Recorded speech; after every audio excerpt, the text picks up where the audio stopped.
We welcome you to Washington Nationals Youth Baseball Academy for this championship game of the 2025 DCSAA Baseball Championship Playoffs. It's Chuck Alexander. I'm with Sam Biggie and Mitch Wander.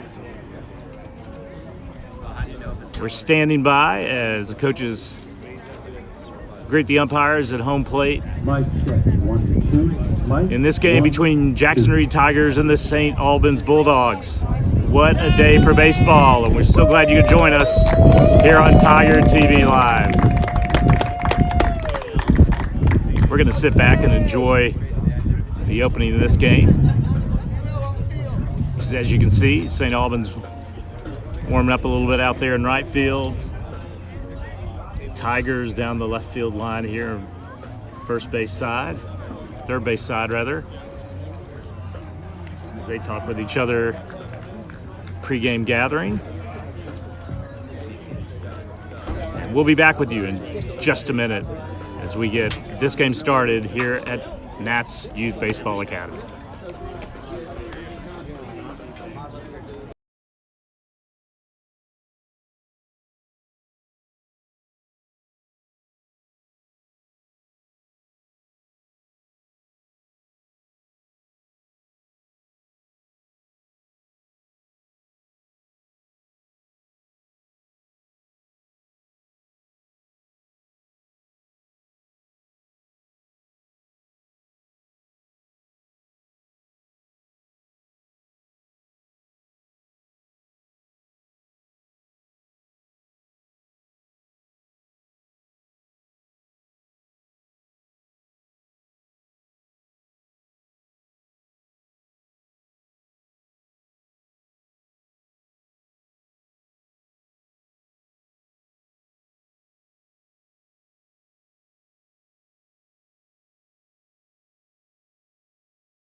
DCSAA Baseball Championship game.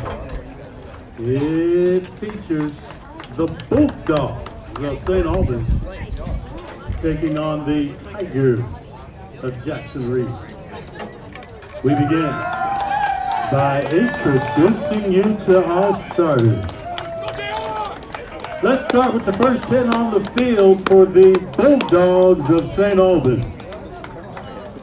Leading off, the second baseman, number 7, Logan Hahn. Introduction of starters, that's Logan Hahn. Third, number 18, George Lindsay. Batting third and pitching, number 2, Miles Upchurch. Batting cleanup, the first baseman, number 10, Caleb Kim. Minchak, Upchurch, Batting Kim. fifth, the shortstop, number 24, Jack Duran. Jack Guerin. Batting sixth and playing center field, number 1, Henry Evans. Henry Evans. Batting seventh, the right fielder, number 12, Henry Miller. Henry Miller. Batting Batting seventh. eighth and catching, number 50, John Melrose. That's John Melrose. Catching and Batting batting eighth. ninth, the designated player, number 6, Lucas Young. Lucas Young, number 6, designated Collection player. is starting in left field, number 5, Austin Lemmer. Austin Lerner will be in left field for the Bulldogs. The Bulldogs are coached by Clyde Eaton. And now, let's meet the starters for the Jackson Reed Tigers. Jackson Reed Tigers coming up. Leading off and playing third base, number 8, Freeman Hunt. Freeman Hunt, third base. And second, the shortstop, number 9, Jackson Loomis. Jackson Loomis, number 9. Batting third, the second baseman, number 7, Evan Rosario. Oh, Evan Rosario. Cleaning up for Second the Tigers, the designated player, number 6, Eton Rosario. Eton Rosario, designated player. Batting fifth and catching, number 4, Fox Fernandez. Ethan Fox Fernandez. Batting sixth, your first baseman, number 12, Rowan Hobson. Rowan Hobson will be your 6th batter for Jackson Reed. Batting seventh, the left fielder, number 1, Gabby Benson. Left field, Gabby Betancourt. Batting eighth, the center fielder, number 16, Ryan Kelly. Ryan Skelly in center for the Tigers, batting 8th.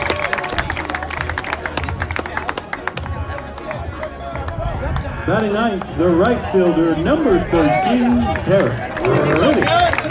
Derek Riddick, batting 9th for the And Tigers. starting on the mound for the Tigers, number 5, Nelson Hayes.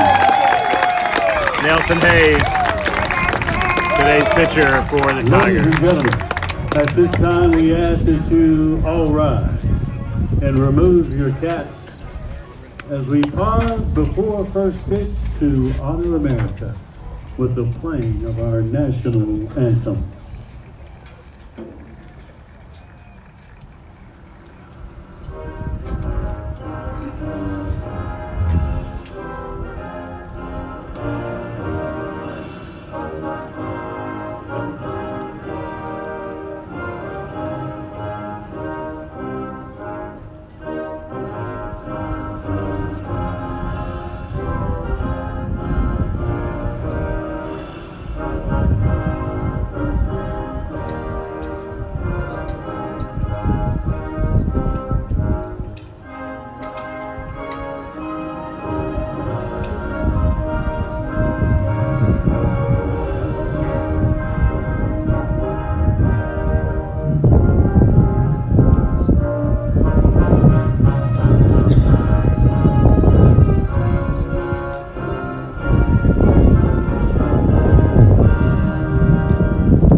Ladies and gentlemen, Let's play hard.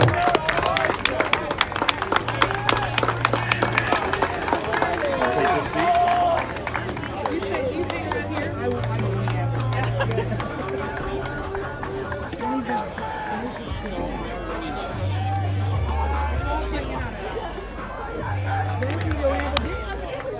I have more duct tape if you need it. Awesome. Thank you. Welcome back to Tiger TV Live. We have some baseball action for you here today. This is the state championship. The Jackson Reed Tigers taking on the St. Albans Bulldogs in a rematch of the regular season opener and a rematch of the state championship 2 years ago. Doesn't get any bigger than this.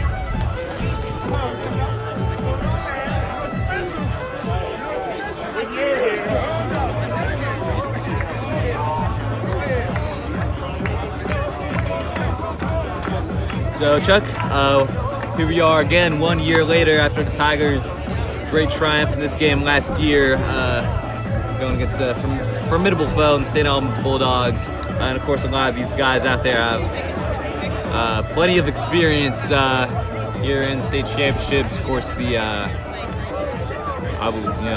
believe at least the second year we've played in the state championship, but it means a lot. Potentially a lot more this year. Of course, they managed to get it done last year. A lot of those guys were juniors, but now almost everyone out on the field is senior and looking to go out in style. And this is the last game for this class of 25. Well, so there's history between these teams, obviously. Mitch, I think the last time the Tigers won the championship prior to last year was 2018, and I believe it was against St. Albans.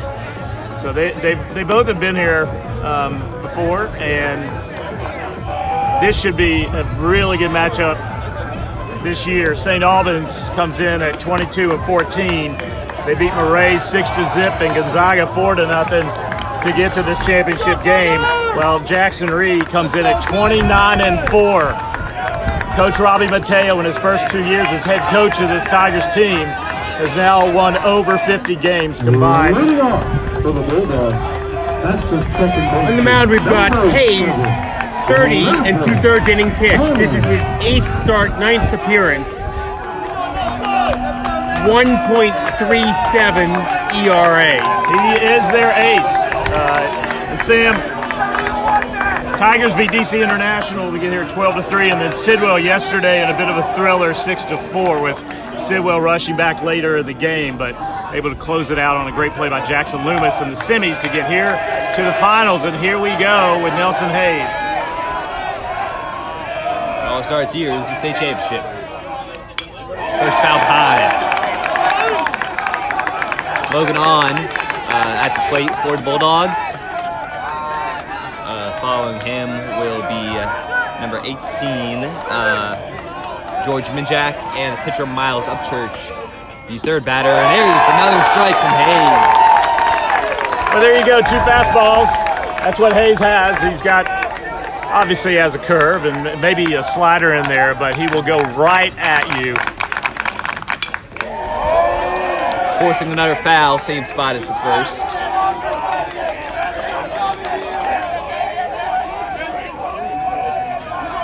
Still Logan on facing an 0-2 count.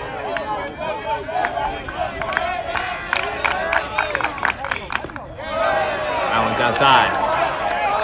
1-2 count.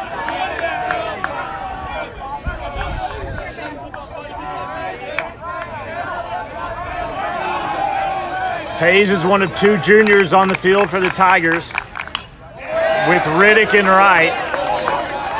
The rest of the lineup for the Tigers, all seniors. Derek Riddick in right field had to fight to get in this lineup, but he has really proven himself this year. He's one capable player, both sides of the ball. Another outside, 2-2.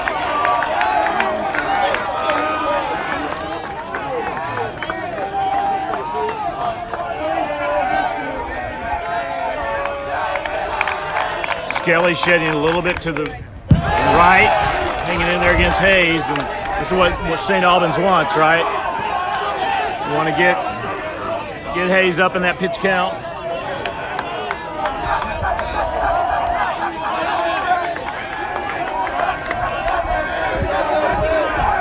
2-2 count between Nelson Hayes and Logan On.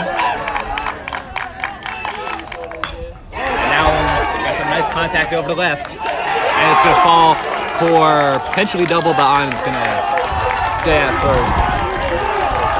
Tigers took care of that well to limit the damage to a single.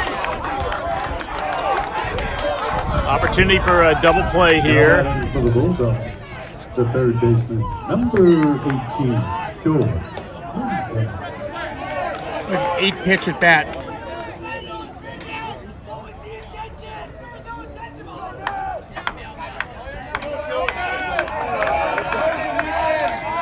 Now Hayes going to be looking over his shoulder. George Minjak at bat, just a bit low and outside. 1-0 count.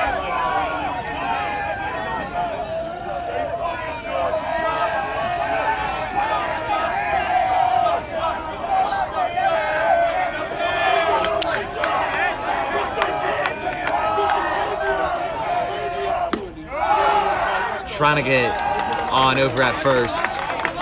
Good heads-up play, but he was back in time. That was another one outside from Hayes, 2-0 count. RJ's old school with sending his codes over to the runner using 3-digit numbers, not using the fancy hand and arm signals. That's another good contact over to center field where Skelly's in for it. He'll make the catch for out number 1. Well placed for Skelly, excuse me. And Now batting for the Bulldogs, the pitcher, number 2, Miles Upchurch. And now off St. Albans, Miles Upchurch, pitcher, senior commit to the University of Alabama. Didn't have the best day on the mound for the Bulldogs when these two met in March. There's strike 1. He's going to have to figure out how to throw pitches like that to keep it out of the swing area. Yeah, but getting the called strikes. Upchurch going to cover the plate. Another good contact. And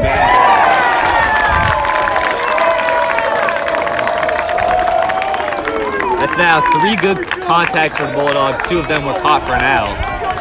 But they are certainly swinging at Nelson Hayes here. That brings us to Caleb Kim. The first baseman, number 10. Hard wind coming in from right field. Advantage to the fielders here, not to the batters.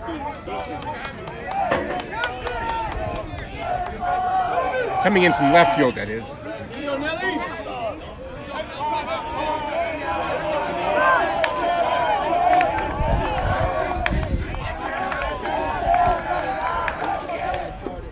On gonna swing at the first. And again, Kim swing at the first. Again, On is limited to first base.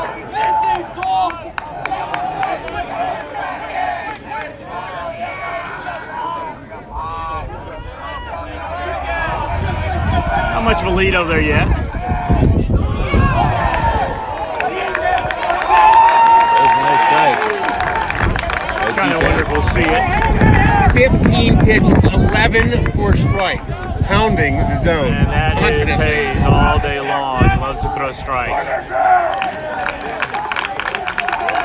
And now we got some movement On going to second. But we got a strike, doesn't matter. That is the inning.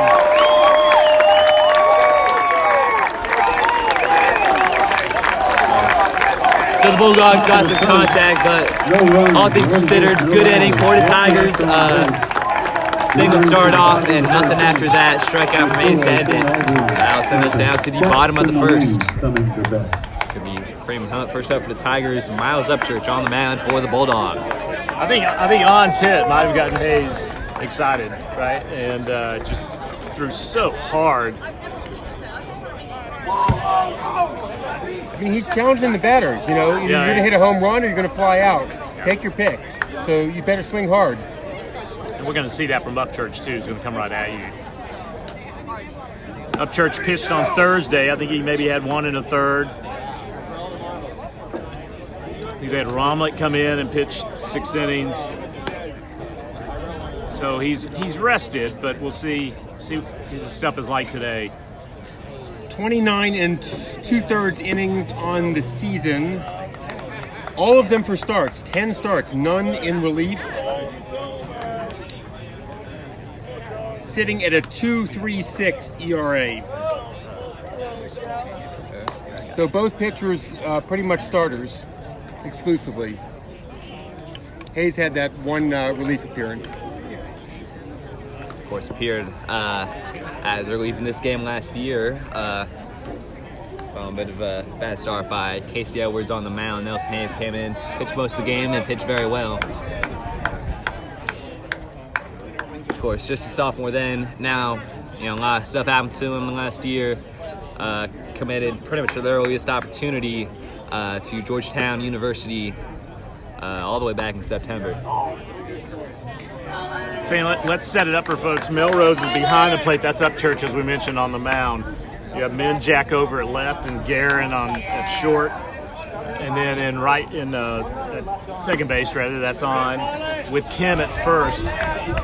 Center fielder is Henry Evans out there, Lerner in left, and Miller in right field for the Bulldogs.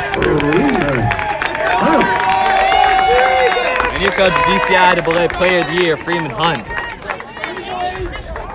One interesting tidbit about Upchurch is his starts have been 1 to 3 innings. Hasn't gone 5 innings since April 3rd. So, as much as they're conserving him for this, in some ways being on the mound gives experience. No doubt. First pitch, look at the bunts put behind. And we also saw that when these two teams faced off against each other in March, Upchurch only won a couple innings while the Bulldogs were already down. They were very rotational to pitchers back then, early in the year. Everyone's got no one count. But in that game, he went 3 1/3. He was tagged for 4 hits and 4 runs. They hit him pretty well.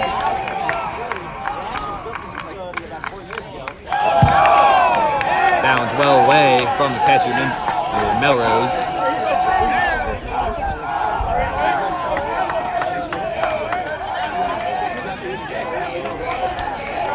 Once you count. Given only one of those runs was earned, but they know that they can score against them. They got to him. You were talking about that game earlier in March. Yeah.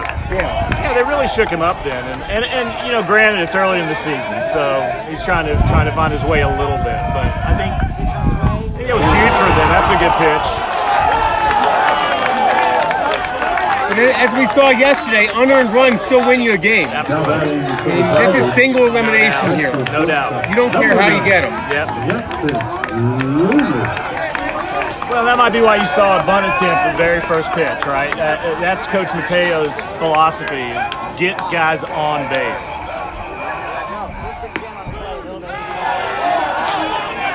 Solid strike over the inside the plate. Jackson Lewis making his return to the state championship where he got injured last year. And still foul that one over to right. And Loomis will be the second batter in a row to get out 2-0-2 count.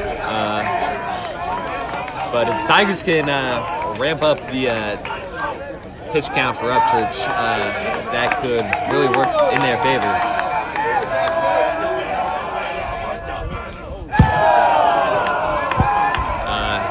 Second at bat in a row that ball just flies by the catcher. And that's why, as you said, it's important for the Tigers to get guys on base here. They'll have opportunities to run, won't they? They should. Upstairs.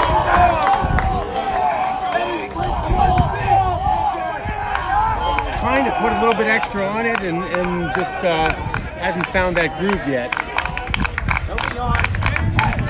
It'll be interesting to do the batting average of the top 4 hitters in this Jackson Reed lineup. It has been lethal throughout the year. Right in the corner, and he's got to take off a second. Move Loomis has got to get himself a double. Great hit from Loomis. Albans having trouble securing that ball. He got that right in corner, perfect spot. I've been watching Jackson Loomis since he was 8 or 9 years old, and that is a Loomis move. Goes with the pitch, pushes it up, no problem, and he stands at second. It is just typical of what his career has been like here at Jackson Reed, and quite frankly, his entire baseball life here in the District of Columbia.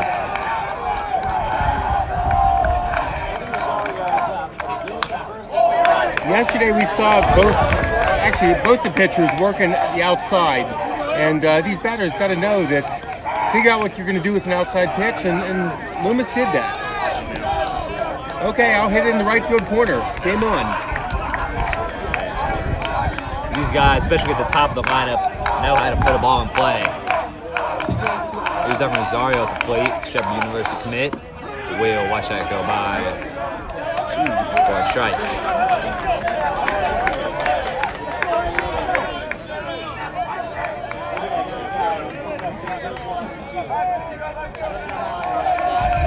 Third batter in a row to get to a 0-2 count. 2 and foul and a strike. I think that's applied for all three of them. And there's strike 3. Seems pretty clear he's going to give him the inside corner. So you want to make that adjustment, right? If you get anything outside, go for it. Because if you look at it inside, this umpire is going to call strikes.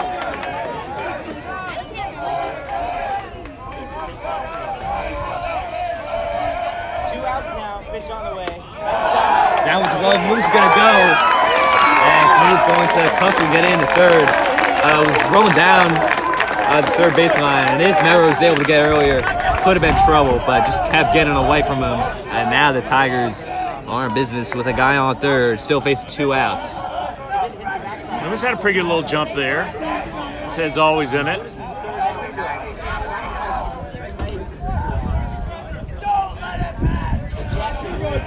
Rosario, the guy who got the game-winning RBI last year.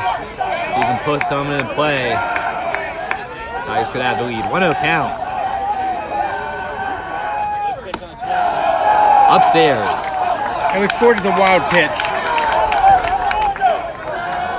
It should have been. He buried it. He'll play Rosario pretty much straight away. If he yanks one down the left field line, he'll have a double. That's upstairs. Would love to see first and third. This Jackson Reed team has a lot of tricks once they get to the first and third, even with 2 outs.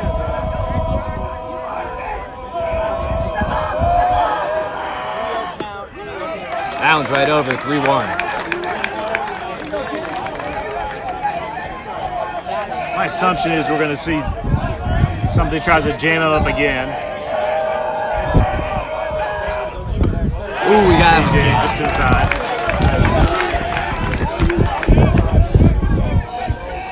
Hard to lay off that after you've seen it called. Full count, 2 outs. Man on third and Loomis. Upstairs, and Aton Rosario going to go to first. Man at the corners for the Tigers. Much more valuable than the base runner is the 6th pitch at bat for Knox. Fox Fernandez, a catcher coming up, is for the Tigers, the catcher, number 4, Fox Fernandez. and he has been seeing the ball really well of late. Had a single in the first inning of the semifinal game that led to 2 runs, and got Jackson up to a 3-1 lead in an odd game that got delayed into Saturday. Rosario's going. Murrows makes a throw off the mark. Still collected by the shortstop to prevent any damage. Now 2 in scoring position for the Tigers. And that does not surprise me that Rosario went there. What you want there is an infield error for Albans. I can see Loomis get a chance at home. 1-0 the count. It'll be interesting to see if Ethan's going to make him pitch to him at this point. Buried that one. Nope. Going to call that a strike at the knees. Looking at Fox Fernandez's spray chart, center and left is his sweet spot. Right field tends to be an out. Center and left, he's getting on base. He's going to score 2 if he hits it to left field today.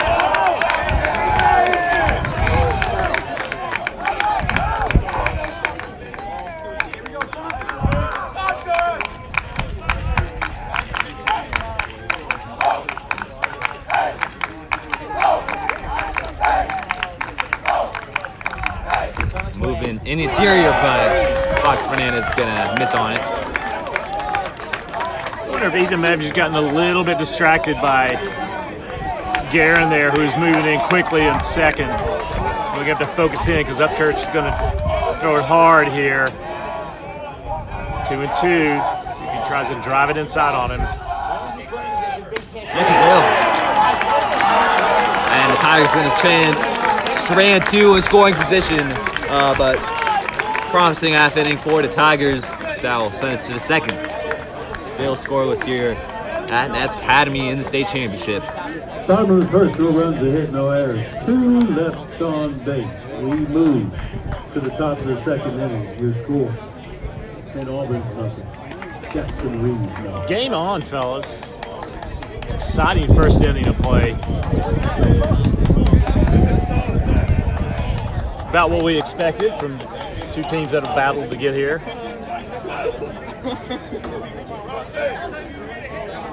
And what we expected from. We got 2 Division I committed pitchers out there, of course. 15 pitches for Hayes, 24 for Upchurch. That's a measurable distance so far. No doubt. That'll No doubt. go into innings. That one of them can go longer. And that's been the benefit of, just kind of throwing it right over the plate. Obviously, if it goes wrong for you, it goes very wrong. But if you force a guy into a swing that isn't quite as powerful as it should be and it's caught, go a long way, and helping your pitch count is high risk, high reward. Especially with, I believe, over half of his pitches in that inning coming on the first at bat.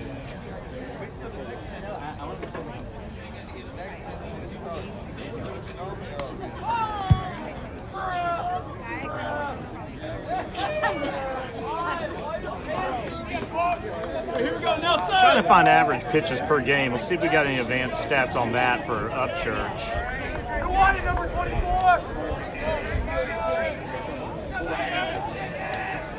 Leading off for the Bulldogs, the shortstop, number 24, Jack Guerin.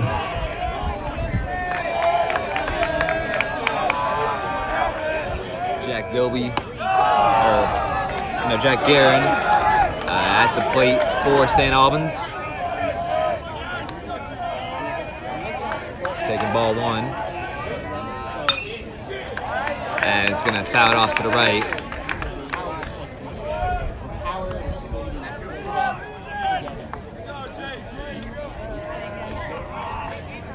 Upchurch is averaging, Mitch, I'm not sure if you said this or not, but Upchurch is averaging about 18 pitches per inning. Per inning? Per inning. So Okay. we've got him up over that so far. Uh-oh. Yeah, Fox Fernandez taking that in a bad position, but eager to get up quick. He's a tough guy. And we'll give him a moment to walk it off.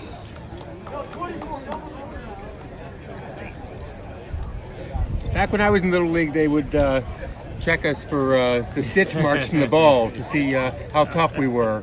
And I think we've gotten away from that, thankfully. Thankfully. That was not a good measure of anything. No, agreed.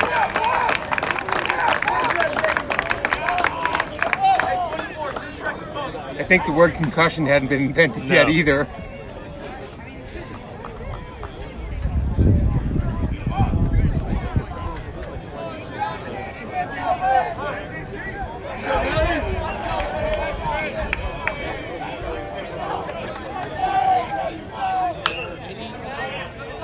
Chip down left field line for a foul.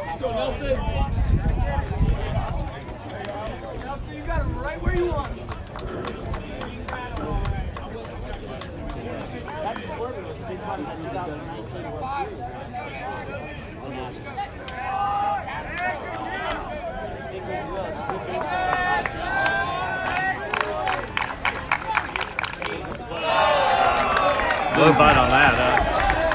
So far, Nelson's also been around 75% strikes, and Upchurch around 60%. That'll also cost you some pitches. Another foul down the right towards that main building for the Nats Academy. Remains at a 2-2 count. Hayes, the Georgetown commit, has been rock solid all year long. As you said, came in this championship game last year. There's strike 3. Got him really reaching for it. And the Tigers get the first out. That's 2 Ks in a row. The center fielder, number 1, Henry Evans. Center fielder Henry Evans out there next.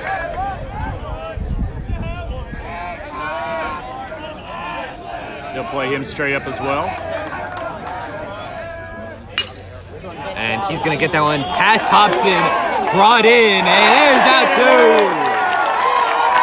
What a play by Evan Rosario. Hobson couldn't quite reach it. But Rosario came in, gathered himself, made the throw for out number 2. I mean, what a play, Sam. So you got Rosario sliding to make the grab. By the way, Hobson fell as he tried to go after the ball. Got up fast enough to get the first and make a stretch catch from Rosario. What a play by both of those two over there. Holding it down. And Hayes had that. Going to start off with a strike. Going against, this is number 12, Henry Miller. And Miller will foul behind. 0-2 count. Got a lot of opportunity at second base there if you just stop the ball. You've got time. And he got in front of it. Taken for strike 3. Take us down to the bottom of the second. Nobody on base for the Bulldogs that inning. Another great one from Nelson Hayes.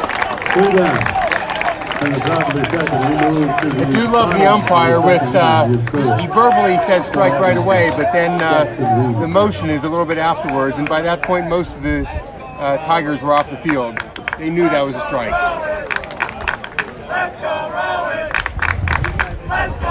It's going to be a lefty Rowan Hobson leading off for the Tigers.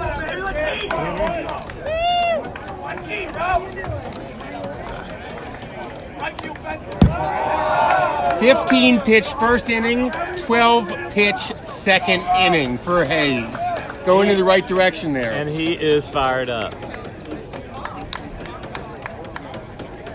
Yeah, as a reminder, Hobson will be first up for the Tigers. He'll be followed by Betancourt and Ryan Skelly. It's kind of pitching duel you hope for in a game like this. Wow, they are both fired up, and I love watching both of them come off the field with confidence. It's going to be a duel.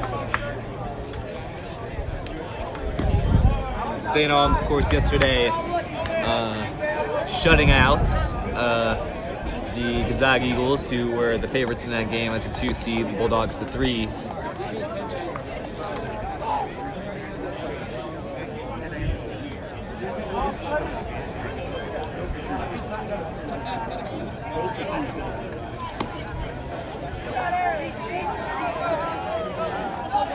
And here comes Rowan Hobson playing his, of course, final game of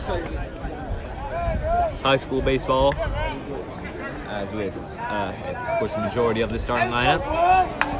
Sam, I'm glad you mentioned that. Such a big game for so many of these seniors and their families who supported this team for so long, and so many of these players, and they are out in force today behind us. Strike 1 from Hobson. Good pitch by Upchurch. Got it over the outside of the plate, going against his first lefty today. And Hobson gonna get that one over to left field where it'll be caught for out number 1.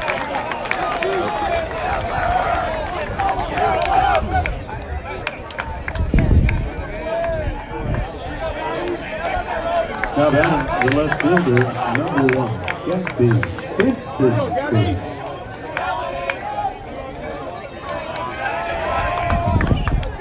This is Betancourt. Hit that one. Garen's gonna get it, and he will make the throw for out number 2. And St. Albans gonna love how this has started for them in this pitch count. Now batting the center fielder, number 16, Ryan Stilly.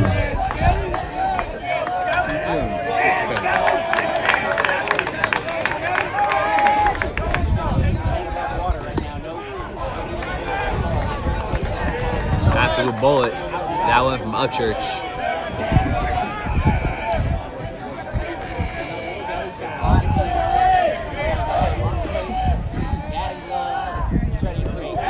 But that one, too low, 1-1 count.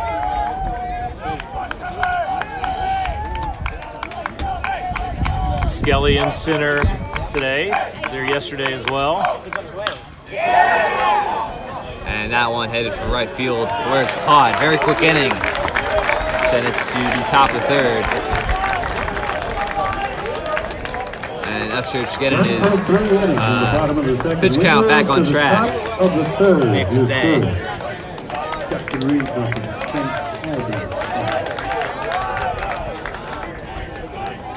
5-pitch inning. Now at 29 versus 27 for Hayes.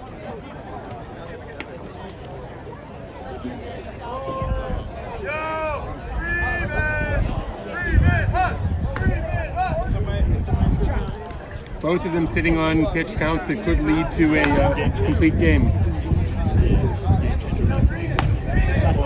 So they can't.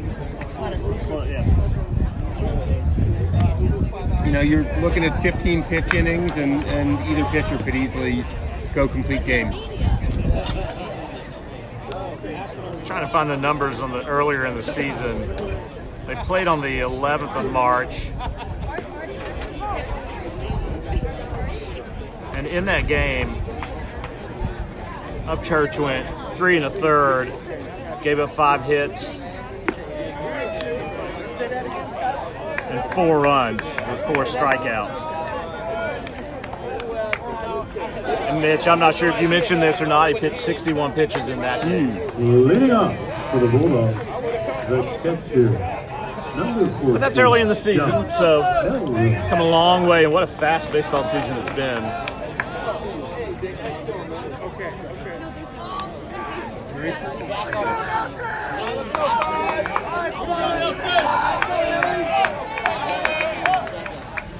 John Melrose at the plate for the Bulldogs.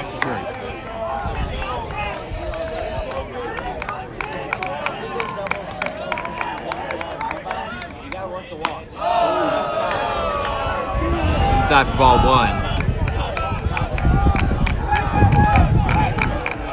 8, 9, and 1 hitters.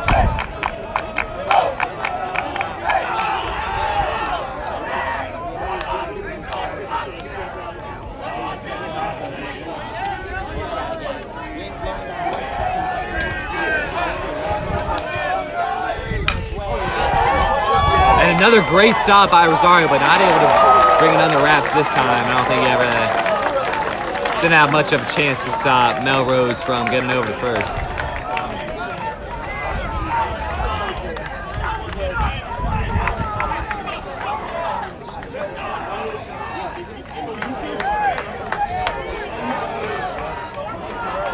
So send him down to the bottom of the order with Young.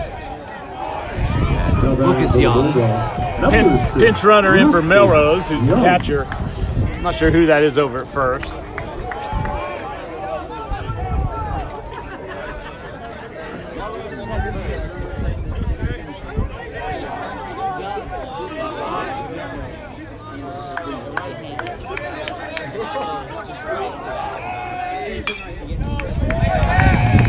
line. I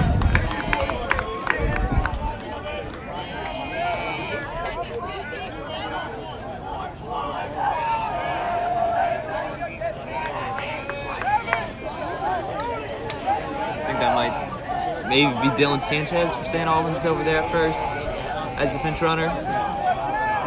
We've got Hunt just to step in on the grass. That's typical from Ethan throwing it down there to first.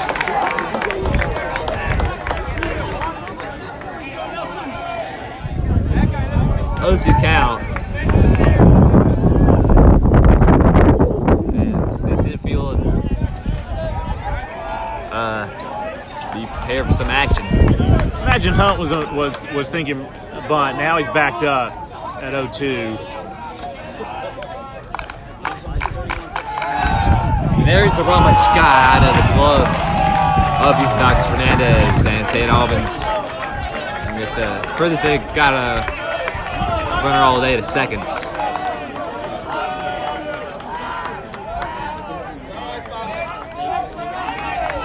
One-two count.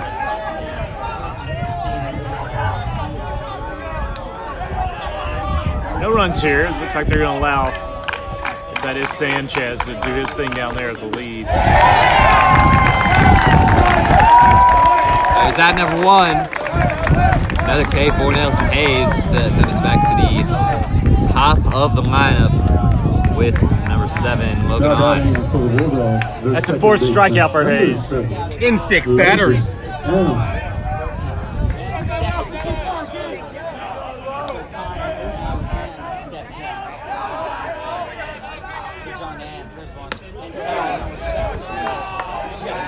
That's called a strike.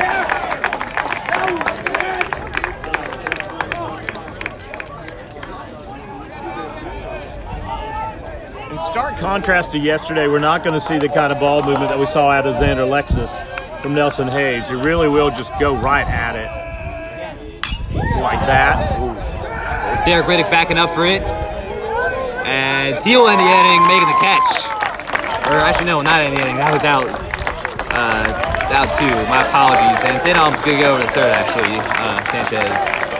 Actually, I think I've been way off that call, actually. I'm looking at it now. Well, that's so hard to make out. Number 18, Joe Menza.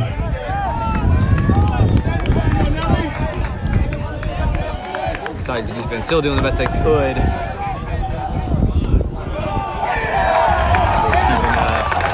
Pretty good hold by Minjak on that one.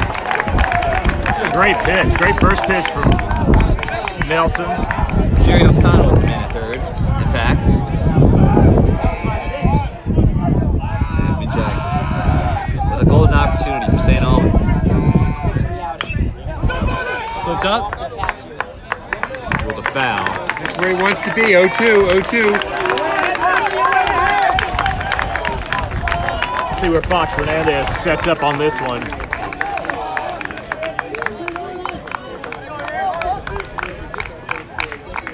Runner on 3rd, no, 2 outs, just nothing past the catcher. Nothing past the catcher. Minjak flew out last at bat. Stop Foxy.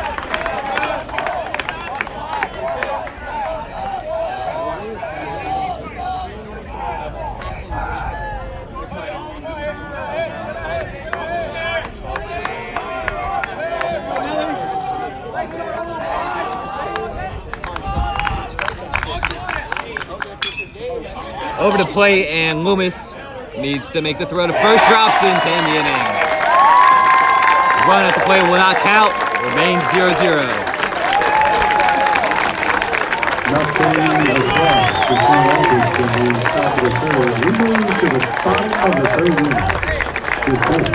You see that entire team coming out to welcome the guys back into the dugout.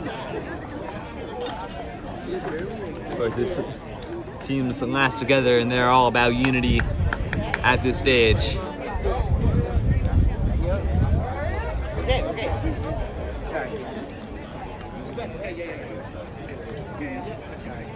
Riddick, Hunt, and Loomis coming up for the Tigers.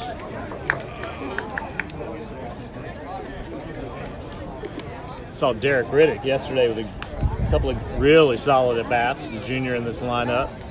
And a heck of a catch on Friday night in the first inning of that ball game, that delayed game. Got an RBI yesterday, didn't he? He did. Yeah, I remember. I was on a bus back from Philadelphia, but watching the stream.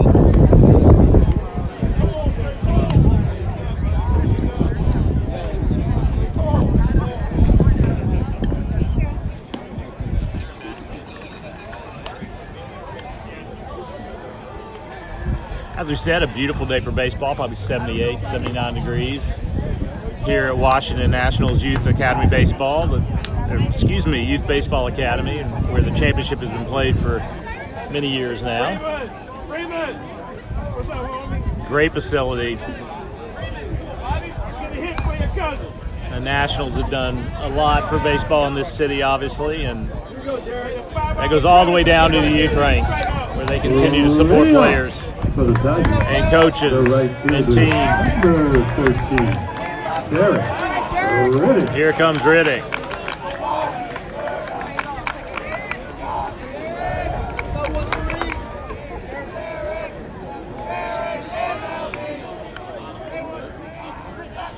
Showing a bunt, he'll get it off for a roll foul.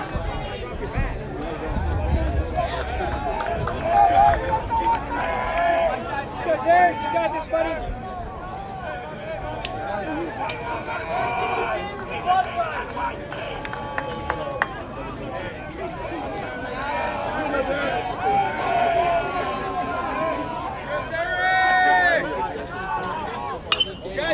And now Riddick will go behind. Quick 0-2 count.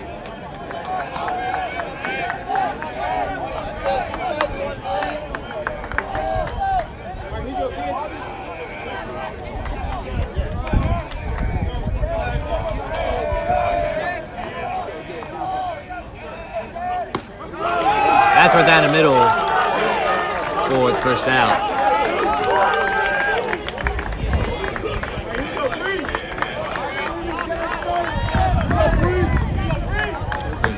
Freeman not getting back out there. For the Tigers, the third baseman, number 8, Freeman.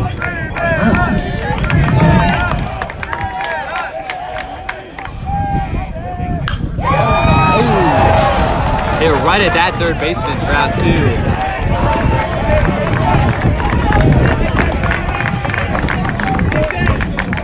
Upchurch moving into a new gear of brutally efficient pitching. Either quick strikeouts or quick outs with contact. Yeah, it was just a matter of time before they found their groove. Both of them found their grooves very effectively. And you want to be swinging here. You want to be aggressive when you've got good pitching. So you're not going to wait around. And as you saw from Hunt, great shot, just wrong spot. Got him swinging upstairs.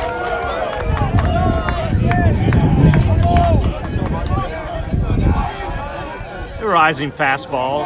Upchurch certainly has the velocity on that. We don't have pitch speed from where we are, but that was quick. Some giddy up. That's low in the zone. Loomis probably didn't like that one, 1 and 2. He's called that for both teams. Yeah, no, it's even. And Low inside corner. Yeah, it's a big zone, which means you got to swing away. And he did. And he's going to get on base. Loomis now with a double and a single to extend this inning, and it's going to be Evan Rosario up next.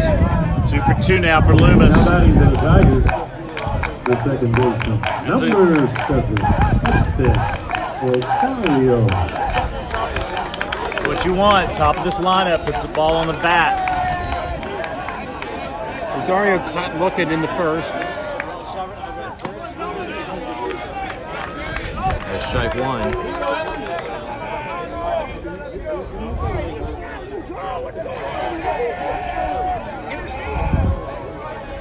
We showed a significant lead off there. A bit more backed up this time. And now they'll throw back to him as he'll get back.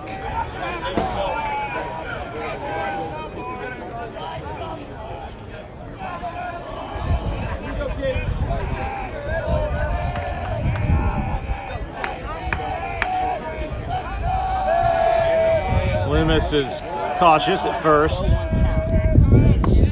Might as well be.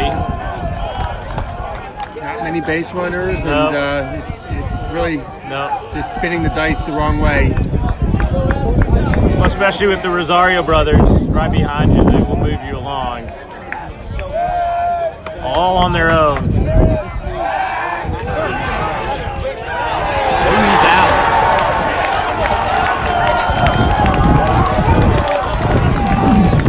That was the second time he was caught leaning in the wrong direction, and I think Upchurch wanted to look for that again to see if it happened twice, and it did.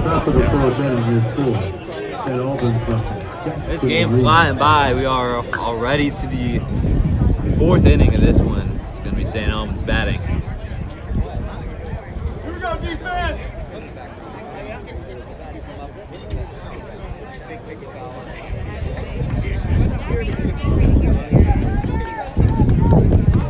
Bang bang at first. Wasn't sure what we were going to get on that call, but out number 3 it was. 11 pitches there takes Upchurch to 40 pitches, 27 strikes against the 11 batters faced.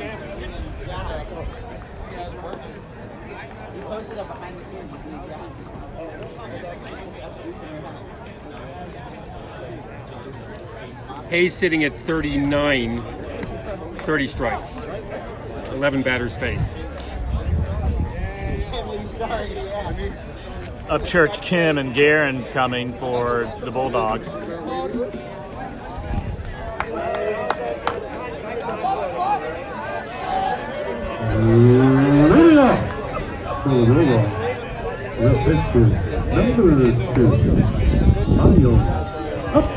Upchurch lined out to left field.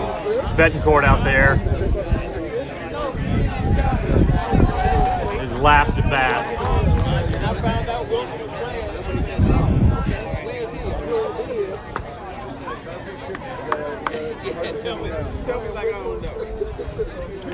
Three, 4, 5. Yeah, right in the deadly spot of the lineup.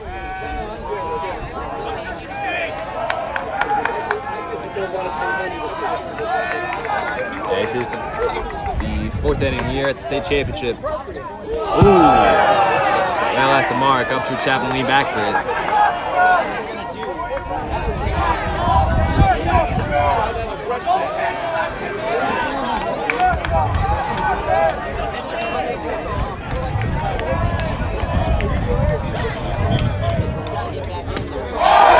Make up for it there. Forcing Upchurch onto his knee, then a real awkward 1-1 count. Hayes brought the heat and then dropped the hammer with that curveball. He won't throw that a whole lot, but wow, he dropped that one in there. Oh, he did it again. Oh. And that one looked good to us back here, but 2-1 it is.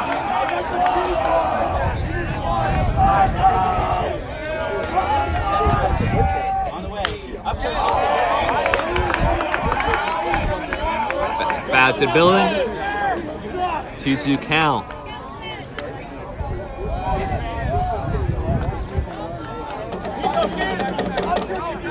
Pitcher on pitcher here.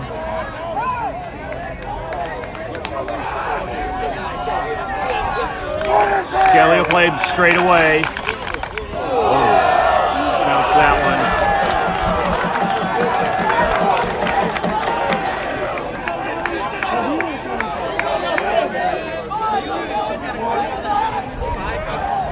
I think he's coming back from curve here. I mean, he's got some confidence in it after the second and third pitch of this at bat. No, he went right at him. That's a confidence builder too.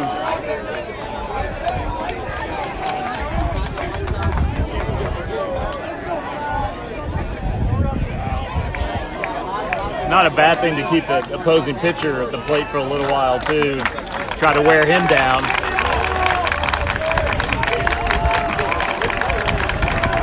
He shook Foxy off because he wanted that, and it's right at Rosario. Got it. Wow, stuck with it.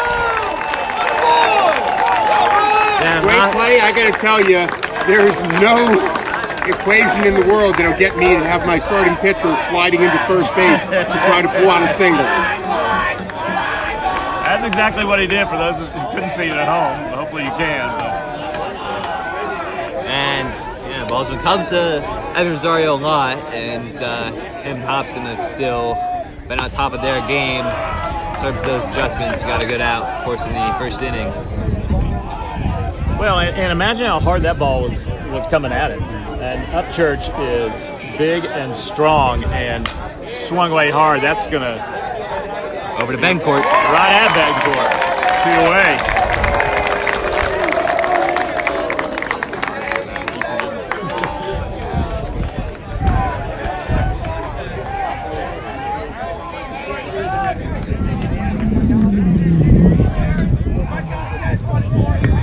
Down Jack Guerin, the shortstop. Fifth in the order. With that, all 3 Jackson Reed outfielders have catches today. And on one pitch here, going to go to first. Wild one from Hayes.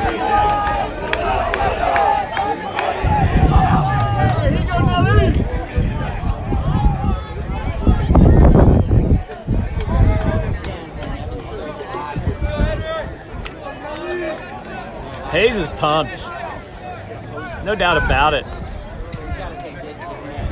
Should be after that battle with Upchurch and then the fly out to Betancourt.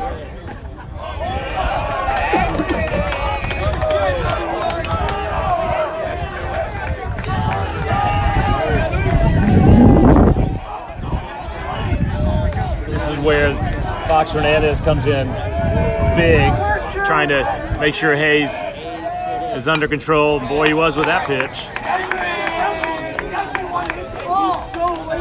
Big leadoff for Guerin.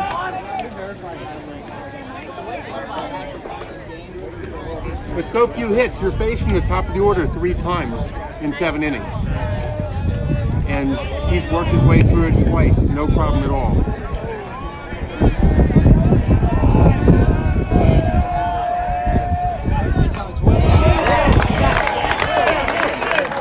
Another strike. Got a couple to give here. Do we go curveball? Or do you just go right at him? He hasn't been able to catch up with him so far. Yeah. This is Henry Evans at the plate, by the way. And we got a runner. Right at it. But again, it is Devin Rosario who's going to get another easy out. Over to Hobson at first to end the inning. Still 0-0. We're halfway through this game, spending extra innings. Evan Rosario working overtime today. What a glove out there. He's done a great job. 4 plays at second base so far. Most of anyone out there. You know, fellas, I just was noticing Coach Robbie Mateo as Jackson Loomis came off the field, talking to him about that last play over at first when he got picked off, thrown out. And that's just the hallmark of a great coach, and the way that Mateo has run this team the last couple of years, just remarkable. We were with him in the Dominican Republic on a community service baseball trip. You can see this team gelling then. Saw it last year too, but these guys have been together for a long time, and Coach Mateo is arguably at the center of it. A deep bond with these players, and particularly all these seniors, juniors as well, up and down the line. What do you think it means to have an almost all-senior team this year, and how does that play into next year? Well, I mean, it's going to be challenging. I mean, I think you have to say it'll be challenging next year. But I think that getting back to Coach Mateo, there's no doubt in his mind that he's going to put together a good club every year. And in fact, he's instilled that in his players. I don't care if it's a bunch of sophomores and juniors and first years coming up. There's no doubt in his mind that they can play good baseball if they stick together. It's a real family environment, Mitch, and you just don't see that all the time. There's a lot of talk about it with every team, but this team in particular, and this coach.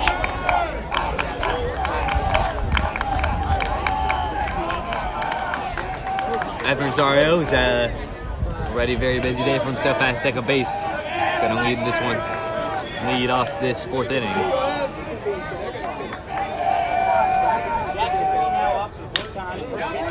They'll chip that over to third with Minjak, who will make the throw for out one on first pitch. Upchurch had a pretty high pitch count in the first inning, and it's been very smooth sailing for him since then in that regard. Now batting for the Tigers. And for St. Albans in the field in general.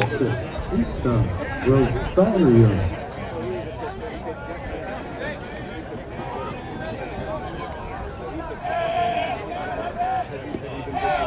Upchurch with 24 pitches in the first inning, 5 in the second, 11 in the third.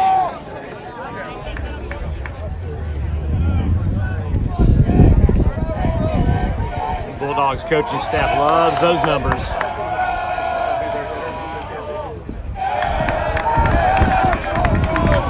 Looks like 2 off speed in the dirt. Almost ready to ask for new baseball? No?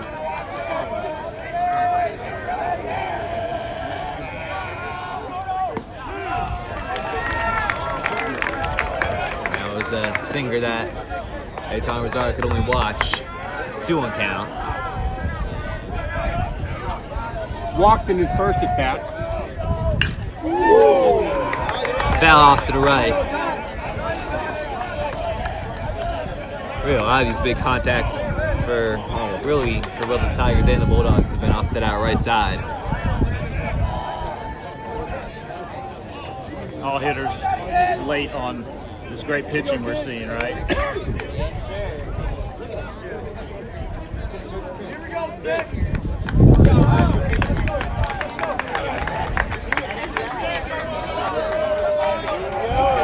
2-2. You got to wonder if he's going to go down in the zone again.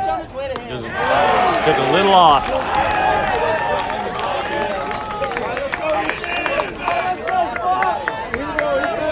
Look, the Rosario's tired. It's down at Fox Fernandez. Number 4, Fox Fernandez.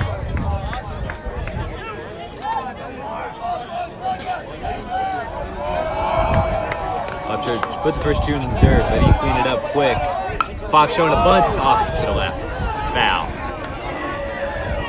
It's not a bad idea given the kind of success or maybe lack of success we've had against Upchurch so far. Just try to get something down. They're expecting everybody to go oppo here. Playing a little closer to that right field line, and Evans out there just shaded right as well.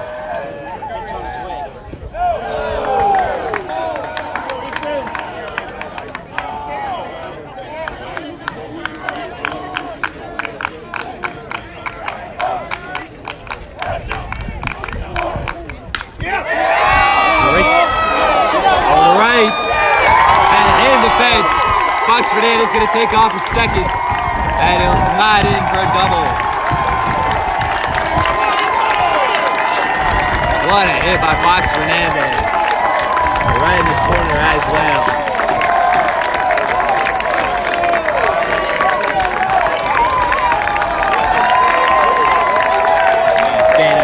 Standing ovation as he is subbed off. Replacement for him. Number 2, Calvin Davis. Calvin Davis. Let's give a little love to Calvin Davis, the senior who has been subbing in for catchers now for many years. And so much for me in my spray charts because Fox Fernandez had 1 hit all season to right field. 1 hit. So when I bring up those explicit stats, it's just a little bit of a jinx there. Well, we talked about them playing him oppo, but you didn't play him far enough. The ball got right down there in the corner, Sam, real quick. Calvin Davis, by the way, committed to a sound track, and Hobson going to hammer that one over to right. Coming across, but making the catch in the inning. That's center fielder. That's Evans coming across for out number 3. Fox Fernandez got things going over here on the Tigers side of the ballpark. Jackson leads up St. Albans.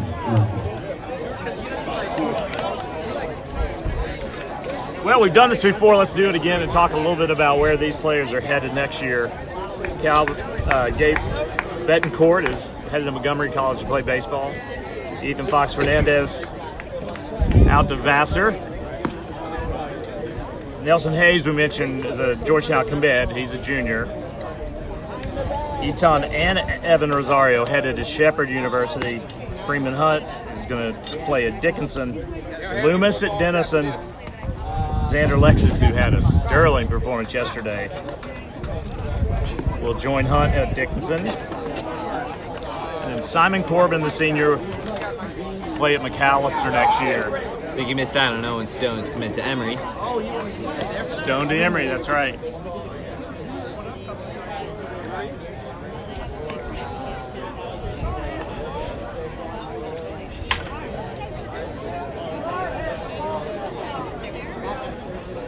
I don't recall that many players headed to play at the next level from many of the past.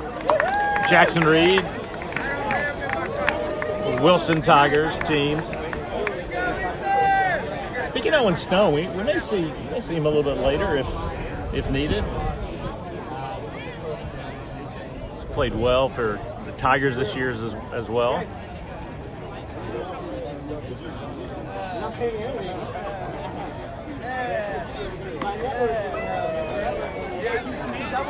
Leading off for the Bulldogs, the right fielder, number 12, Henry Miller. It's going to be Henry Miller, John Melrose, and Lucas Young. Bottom three in the order for the Bulldogs.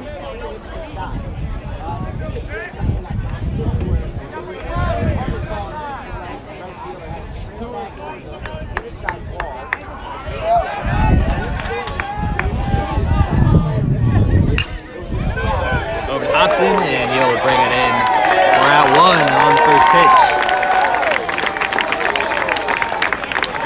Job by Hobson. He's had a good glove this postseason.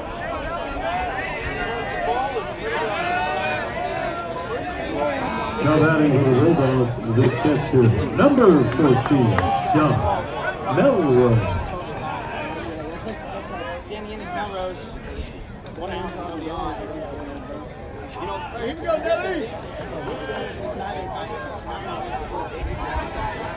Melrose responsible for one of two hits by the Bulldogs today.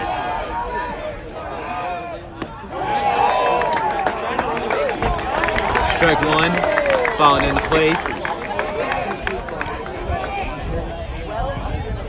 And a stolen base, too. Ooh, got to reach in there. A little sequence with curveball, and I think that might have been a slider.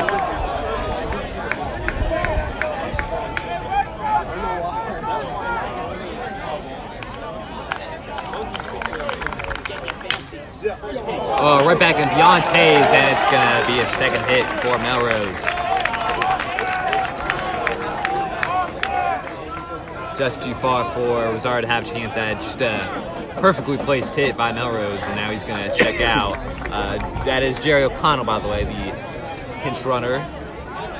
Both of Melrose on the ground, hard hit, nothing fancy.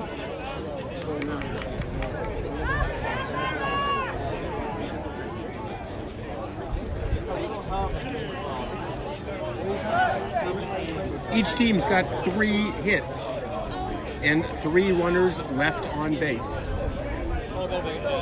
Double switch.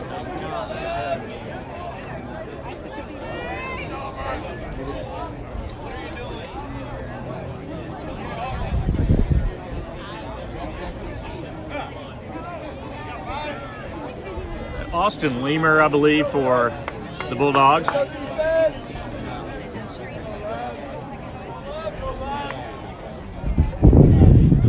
Something being tonked over right now. He was playing left field and not batting, and now he's coming into bat. That's right. They must have had a designated hitter for him. Young was No? a designated hitter against him, Okay. yeah. So now it looks like he's coming in. but they said double switch, so I don't know what the double part of that is. May involve the pitcher Miles Upchurch, who is in at third in the First order. inning for the Bulldogs, number 5, Oscar Hammer.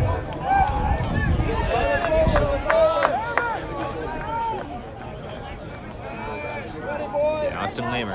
Lemer's hitting 259.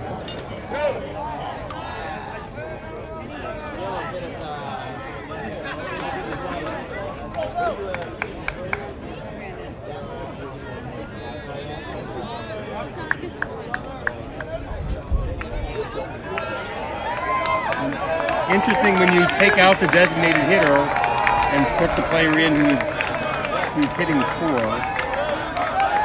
Something going on there. Showing bunt. And it was just a bit low for a ball.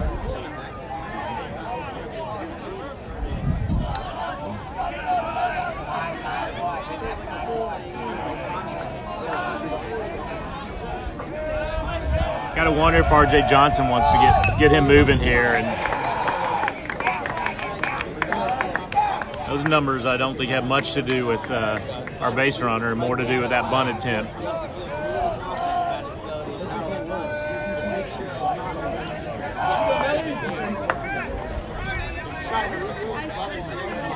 Lemer looks down. I don't know that he caught it. There it is.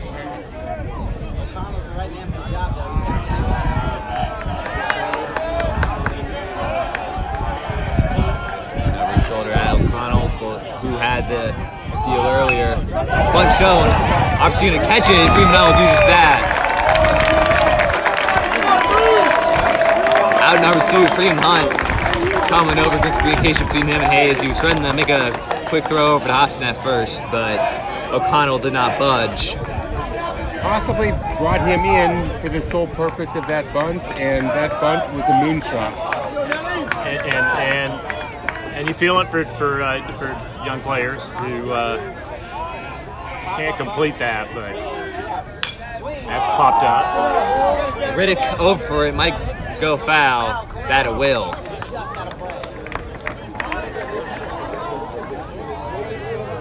Back to the top of the island, by the way. Logan on.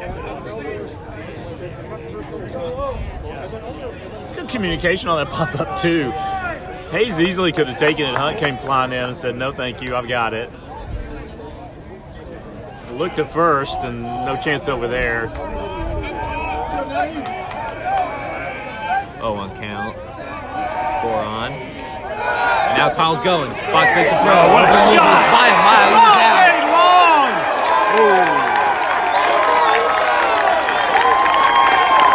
That's what they do. There was no doubt about that.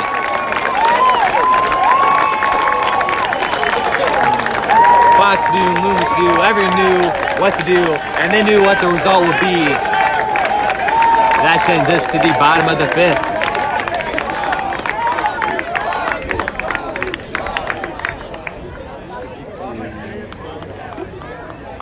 Nine-pitch inning. 15, 12, 12, 14, and 9 gets us to 62 pitches, whopping 45 of them strikes, and a lot of them were foul balls. A lot of them. You're staying in the huddle there over Tarlett's extra long time.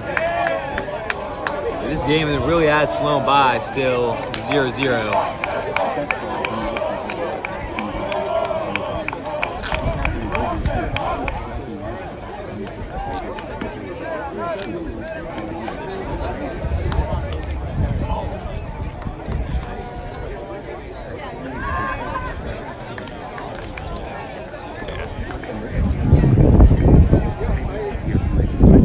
I think that's DCSAA, not chest. I think that's got that. So I think they're the same boat as us, even though I mean, elementary school.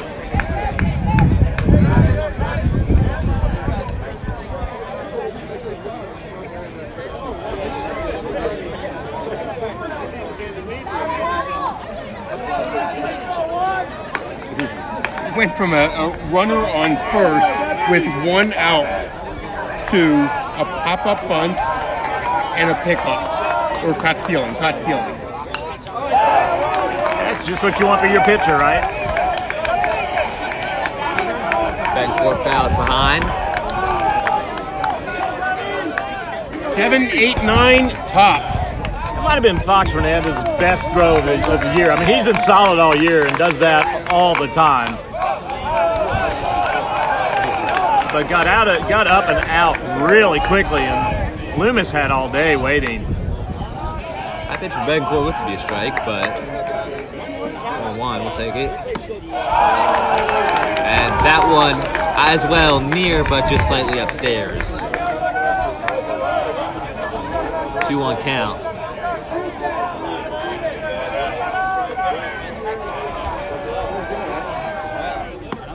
Well, got him swinging on that 2-2.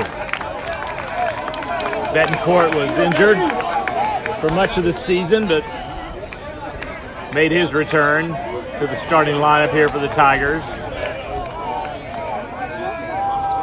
And he's going to foul that right. 300-foot foul ball. That was hit hard, y'all. That was a well-struck baseball. Just foul. It narrows down in that right field line. It's 326 down the right field line. And he's going to chip that up. It stays fair. And was foul. 369 dead center, and I can't quite see it, but I think 307, 317 down in the corner, left field. I'd say one scenario has this game being decided by a pitch that just hangs high and gets hit for a home run. 1-0. I mean, these pitchers will both throw right over the plate. Now, whole trickery on display. You just need a guy to get some good contact, and there are guys who do that on both teams. Betancourt right up, and second baseman fails to bring it up and wraps. Betancourt in the first base on 0 outs. Betancourt is such an emotional player. You can see it when he got over to the first base, fired up. Skelly has a chance here. And not too many times in this game that a player has gone on base on 0 outs, at least for the Tigers. I think it's happened 0 times. You get something going with the bottom of the order, and your team is going to get fired up. Skelly showing bunt. That's a real heavy bunt going all the way behind. Even behind the booth behind us. Got up Church is approaching 60 now.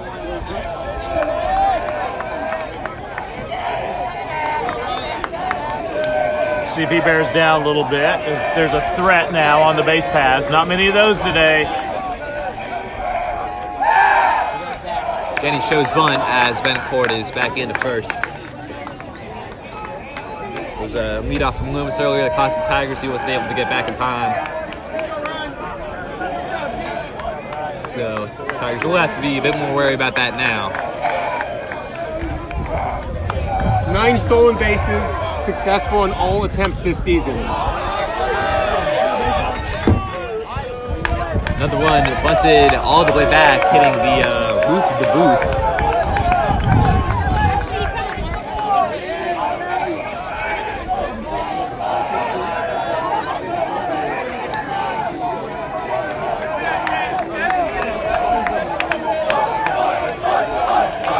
Riddick on deck, Skelly at the plate.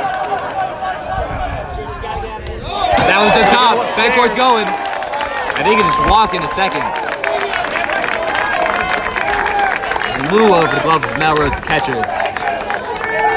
And they'll be open that Miles Upchurch, the BAM commit, is rattled. Man in scoring position for the Tigers.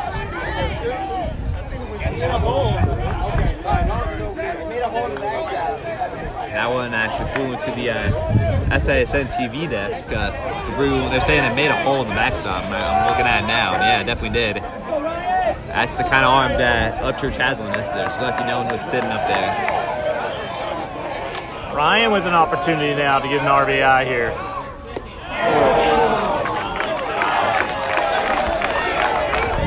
He is retired Then to climb the order with Derek Riddick, the right fielder. He was way ahead, pulled the string on that.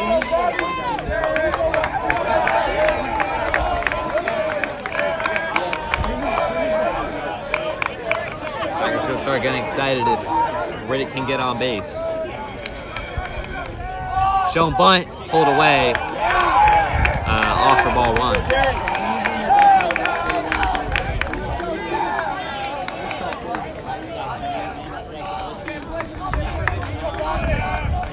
Yeah, Kim coming in hard on that one.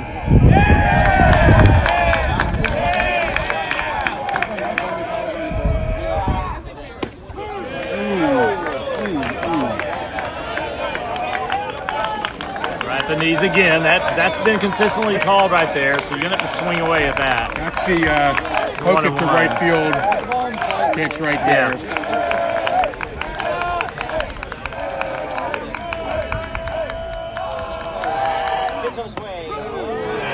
Yeah. And that's Same pitch. yeah.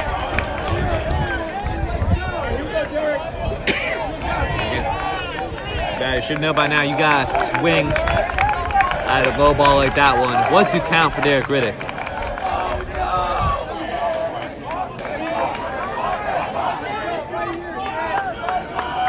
Couple pitches to give here, so we might see a curveball. Tried to do it again. Got a bit away from Melrose, then before it had him look, but wisely staying at second. Top of the order next. I expect he's going to try to jam Derek up here. 2-2. Hunt on deck. He did. He went outside again. And he missed. Full count for Things Derek. get interesting here whether you send the runner. Yeah, I think he takes a step or two. It's too close to get risky, I think. This is a Aggressive great base running team. Riddick has put together pretty good at bat here, and he did this yesterday as well. Anything close? Nope. Missed it.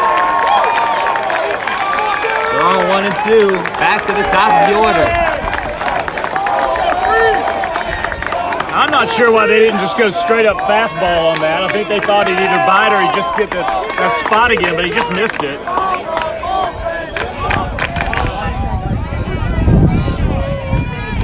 Freeman Hunt is the DCSAA Player of the Year this year. He has had a huge season for the Tigers.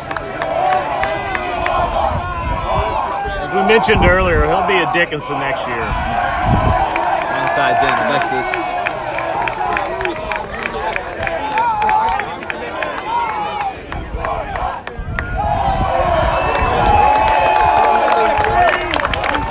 Time called, where they're gonna upchurch it and Melrose gonna talk it over.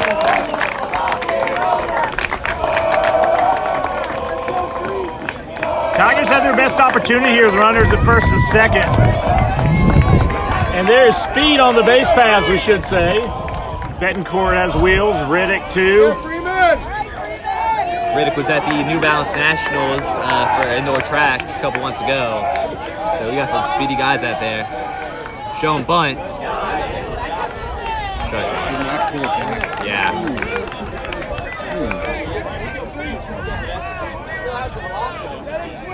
So I think you can expect you're going to get stuff down in the zone probably from here on out with Upchurch. Just go down and get it and drive it out there to right field. Oh, nice bunt right back at him. That's a successful one. Odon out at first, but now 2 in scoring position for the Tigers. Betancourt at third. Riddick at second. On comes Evan Rosario. This opportunity they've had since the first inning. Or Jackson Loomis rather, not Evan Rosario.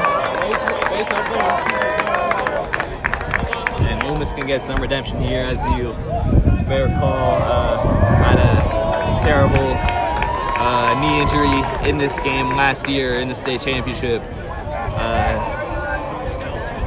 knock will come through at first base. Sam, Loomis's injury last year, oddly enough, got things started for them in the comeback. They're going to walk him.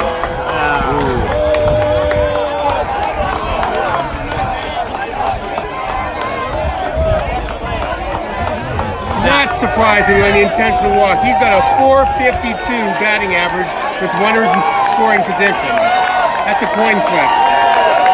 Well, if you're Loomis, take the respect. If you're Rosario, take it as a challenge. Bases loaded, 2 away. I was going to hand with that, but center field back for it. And it's caught. Best chance Tigers have had all day goes miss, and St. Albans are hyped up. They have survived.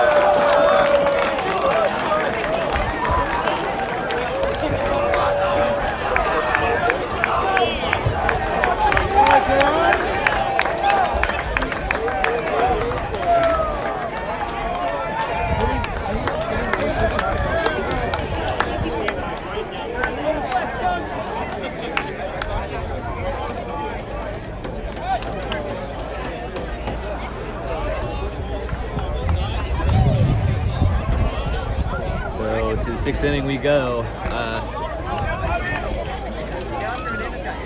As close as we've gotten, but almost hard to see a run in this one for extra innings. I mean, with the pitch count these pitchers have, maybe potential for them to go the full distance, but we'll be playing more than the full distance as it stands. Upchurch at 70.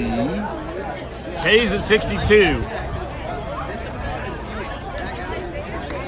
We go to the 6th. What a battle.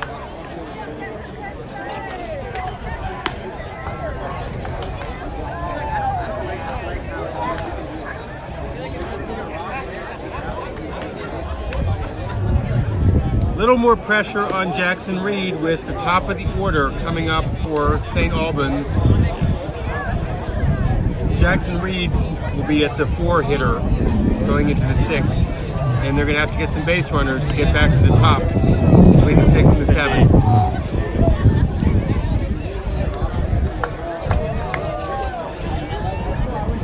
Coach Johnson's going to let Upchurch ride it out. No action anywhere. Why not?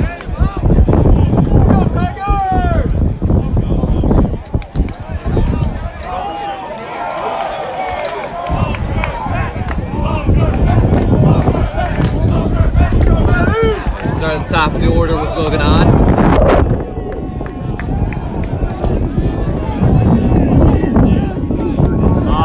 Jack Upchurch for the Bulldogs.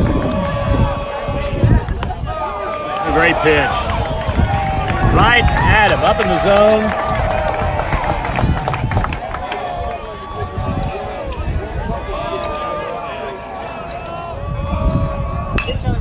But that's a great hit. Yeah, single from Logan on.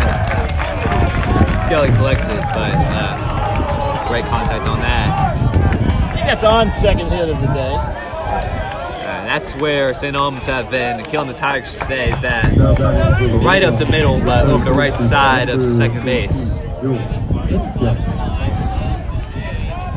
Minjak on for St. Albans. Upchurch on deck. And Minjak crushes that. Skelly back for it, and he'll make the catch. And on will be kept at first. That's his second fly out to center field in 3 at-bats. Right at Skelly, who had to back up a little bit, but was well under control. Gathered it in for out number 1. Bit of a nervy start to the inning. But Tigers will be prepared. Upchurch, Bama committed pitcher at the plate. Ooh! Nasty breaking ball right there. Felt like he was swinging at that pitch no matter where it was. And it's interesting. see Nelson get too creative, but what he has in this game has been against his fellow pitcher Upchurch.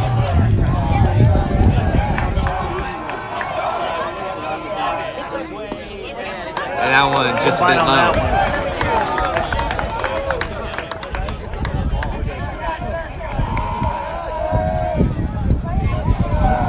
1-1 now.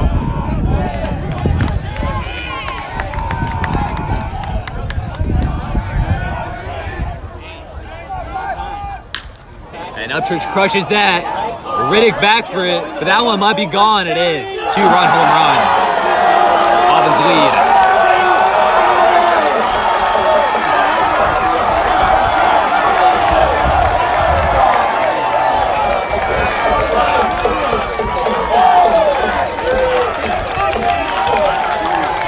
Not much sad about that one. Upchurch hammered it.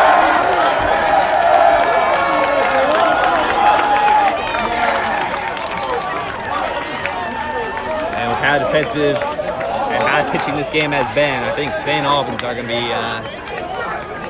very confident about this one. Obviously not in the bag, but We saw in the previous at-bats that he was staying away from Upchurch's sweet spot and one pitch. Yeah. they'll be in the driver's seat here on out. And that's why Upchurch is headed to the SEC, right? It's I'm not even sure. Upchurch saw it coming, perhaps. I don't know, but he hit the heck out of it.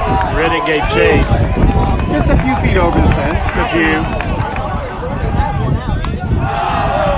Probably about 350, 360-foot homer. So you got to reset here. I mean, this is a little bit like last year's contest. Catcher and pitcher trotting out to the bullpen for Jackson Reed. As Cam gonna get on base again. They're picking in that sweet spot between second base and the second base man. And Rosario's been busy today, but also a lot he hasn't been able to catch up to, especially to his right-hand side. St. Albans has doubled their hit count in this inning, going from 3 to 6 hits. Like night and day. Your Hayes here, you got to remember you got a great infield and good chance to turn 2 and get out of this. Bounce to the left side.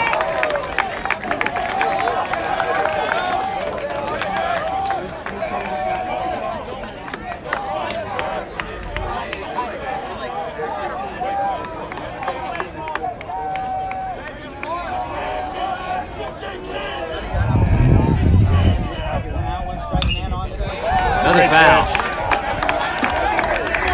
Hayes resetting, getting way out in front at 0-2.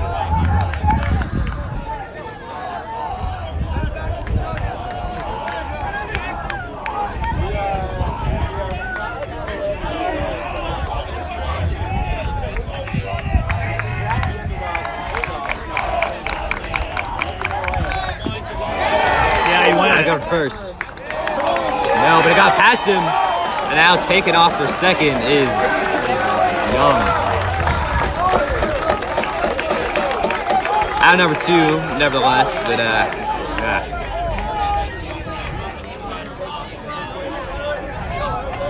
And Tigers need to end the inning here before things get worse. Henry Evans up the bat for the Bulldogs. Evans 0-2. 2 away now. And Hayes will just go right at him, I assume.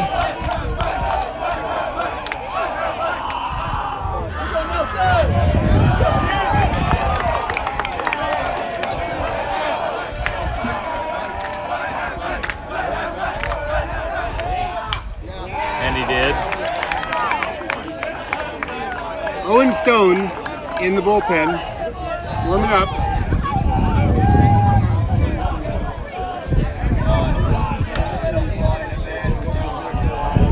Still tossing, no urgency.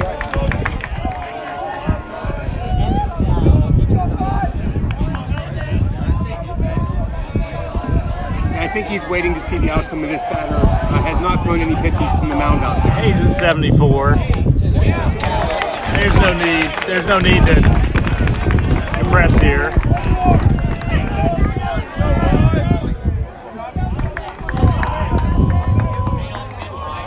Way out in front at 0-2. 2 away. 0-2 count here. Second is Kim. Get away from this inning. Kim will have a couple steps, Sam, out there at second, just in the event that they are able to get a bat on the ball.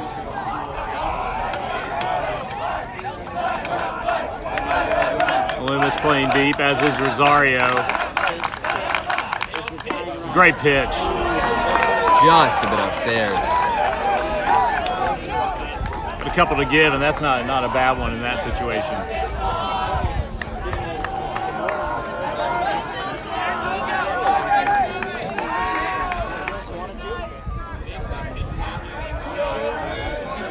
The winds have died down considerably here, and On its way. That one's strike 3. Yeah, that is a strike. That'll never for damage, but yeah. St. Albans have the lead. Inning and a half to play. 2 more chances for the Tigers. Bulldogs, who moved to the bottom of the 6th inning with 4. St. Albans 6, Jackson Reed 9. A bit of a hush over the previously loud student section of to our left for Jackson Reed.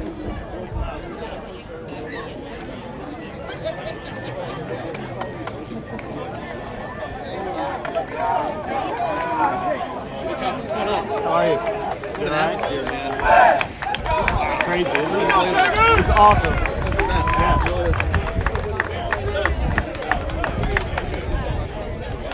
Tigers will start out in the cleanup position.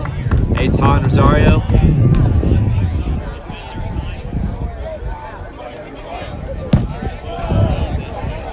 Upchurch still on the mound. The Bama commit got the 2-run homer to give St. Albans disadvantage. The Tigers, they've come back, from 2 runs behind in this game last year. Fairly different situation.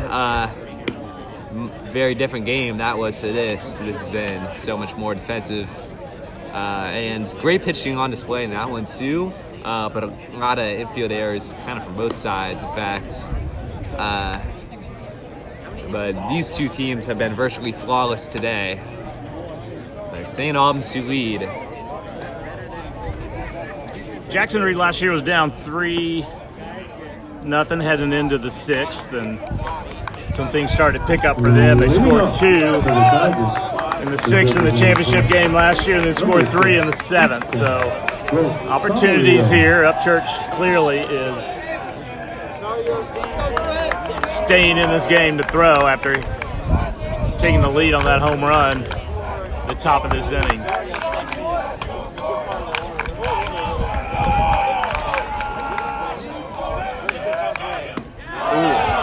Got him swinging. Coming out confident.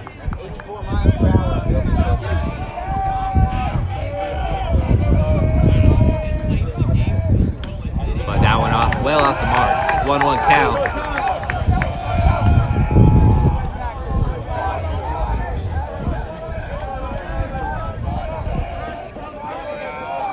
Rosario and Fox Fernandez right behind him, with Hobson after that. That's along the way. Hayes had only given up 1 home run this season against Landon early on.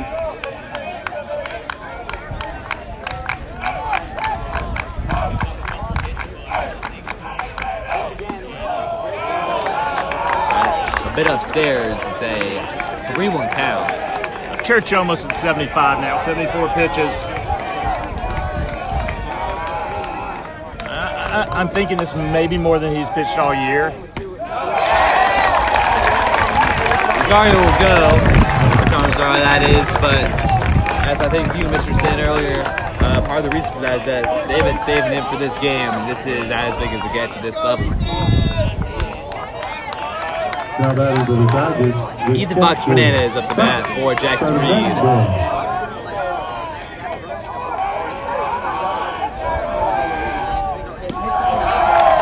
Fox Fernandez has been playing good so far. I got already a double. Doubled at his last at bat, back in the 4th. So he's got to feel confident up there. That's upstairs too. He went 88 and 89 pitches in the end of March and beginning of April. In fact, just a few days apart. So he has had some higher pitch count games, just not a lot of them. Yep. Melrose and Upchurch going to talk it over again, but again, looks like no activity whatsoever in the bullpen for St. Albans.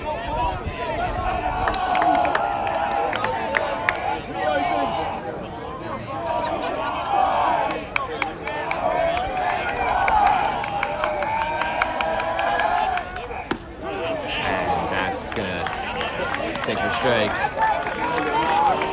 And earlier we were looking at even both pitchers went the full way. We're still, as it stood then, headed for extra innings. We're not anymore. Eitan Rosario running, and he will not get there. Out number 1.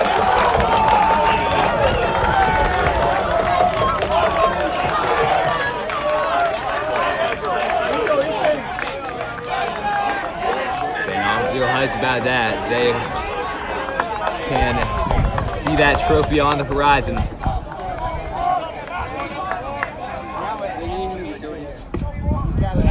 Pitch outside.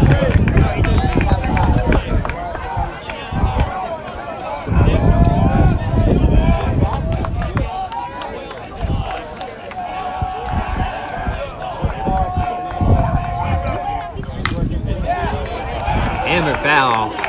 And this is the kind of at-bat that Ethan's been having.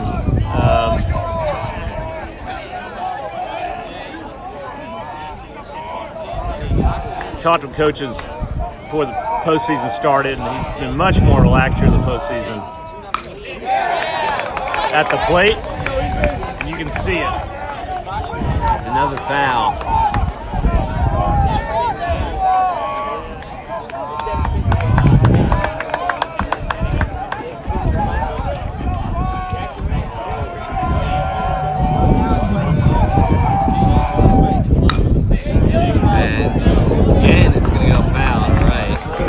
Odd stat for the day, both teams have one player with 2 attempts to steal a base, caught once and success once, the same player on each team, Melrose and Rosario. Catchers have played good games here, both sides of the not a lot of running field. It's been impressive. That's upstairs. Great at bat by Fox Fernandez. Down to Hobson. Yeah, great at bat to extend that pitch count for Upchurch. Here's Ron Hobson.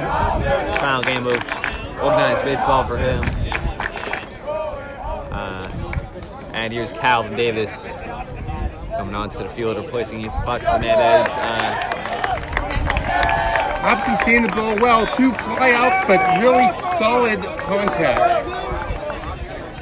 Oh, and Stone down there in the bullpen, the Emory commit. I don't think we're going to see him. They're going to let Hayes try to finish this thing out. May see him if the Bulldogs are get someone on base. Oh, that's going to be a pass ball and put Davis in scoring position down there. They'll cruise in a second. And Davis, as I said, track and field commit to Division I, LaSalle University. That's who you want out there. Missed part of the year with an injury, but he is ready to play.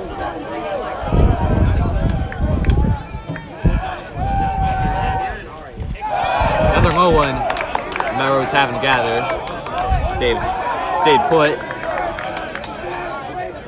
Upchurch at 85 now. You really want to force him to just keep throwing it. He's lost a little bit of velocity. He came out this inning throwing hard, but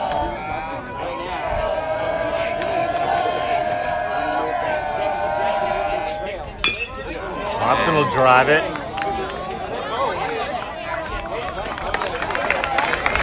Sets for out number 2, but Davis over to third, needing Bencourt to put this one in play. 1 for 2 on the day. Contact both at bats. Batting for the Tigers, the left fielder, Albans, Dixon.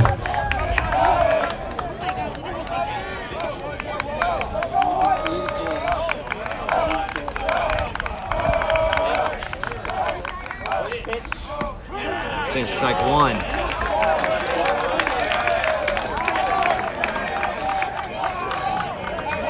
Kind of lead. Davis gets down there at third.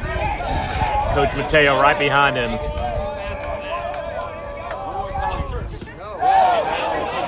He's going to get away. I just was thinking about that. He's been burying a lot of his pitches, and so it's going to be incumbent on Melrose here to really keep things in front of him.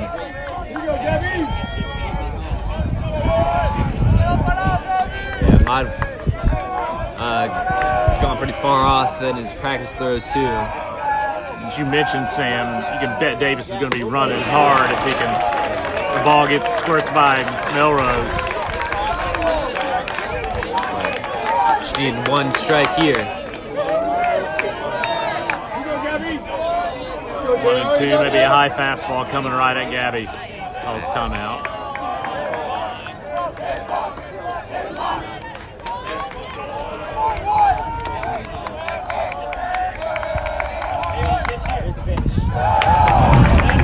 Just gets theirs.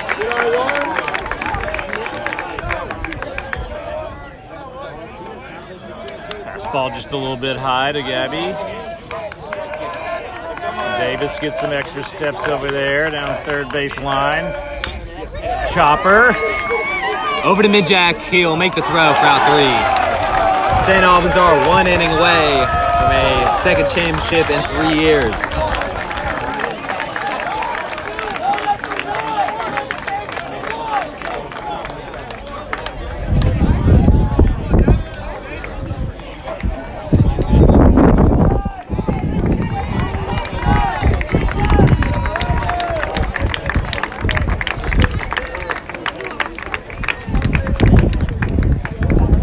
Nelson Hayes, not much of a surprise. He's still out there.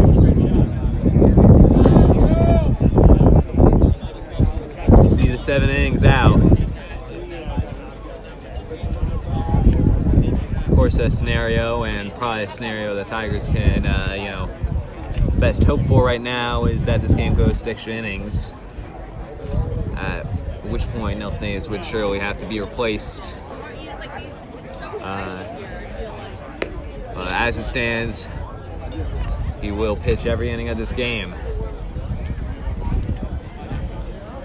And what do you do now if you're the Tigers down the field? Of course, they'll be just looking ahead to the bottom of the 7th for their final chance to get something out of this game. But you can't get too ahead of yourself. You don't want things to get worse and dig yourself a bigger hole for you to have to climb out of in the bottom of the 7th. You're going to stay down on the ball, and they haven't lifted much.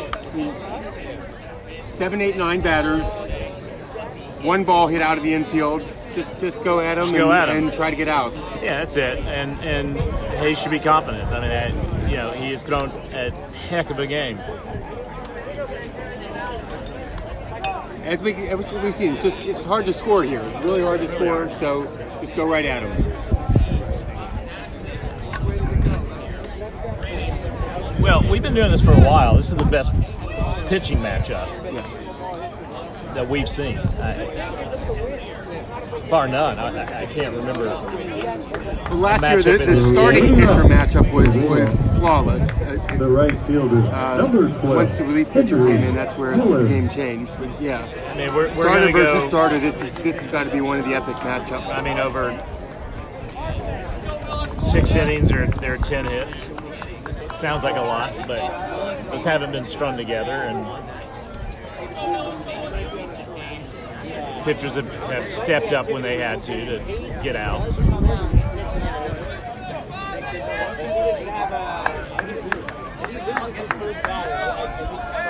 And a cleanly fielded ball game at that too. First up top.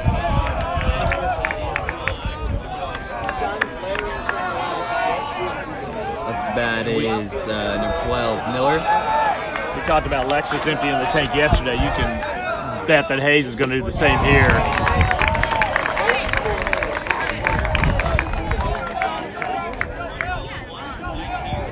Now he's approaching 80 pitches.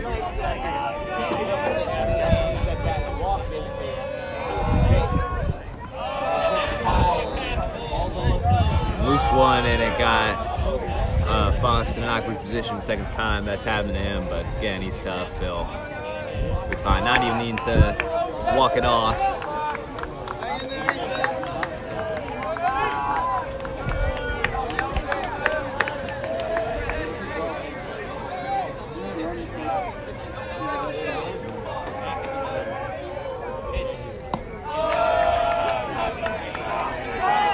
Up top, 3-1 count.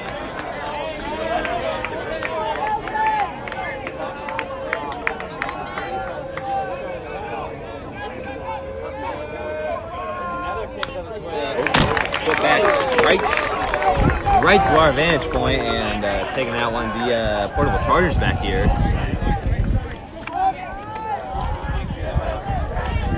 That was a wild one. Full count. Can't wait to see the video. Yeah.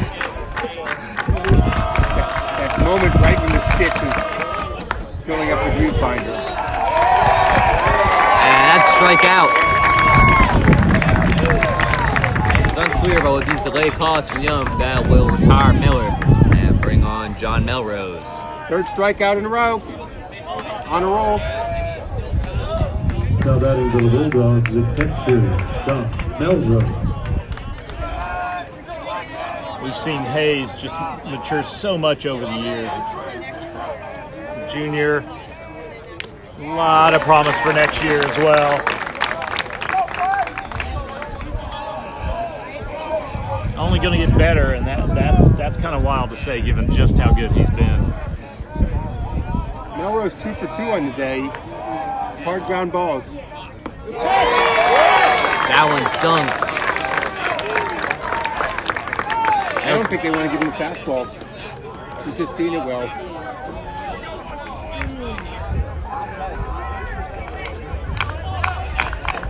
Hayes remains on it. Ooh, there's another retiring. Called that one. Not a powerful hitter, but he was putting it right where we were. Got it. 2 for 2. Went at it. Now 2 for 3. Bottom of the order with Lucas Young. Now batting for the Bulldogs, Lucas Young. Top 7 here with 2 outs.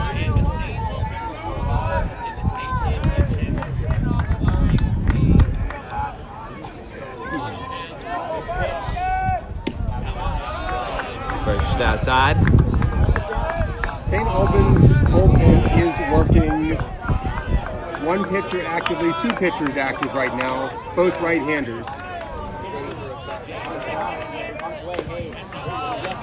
Another one just outside. That just missed. Fox Fernandez might be wondering about that one. It's 2-0 now.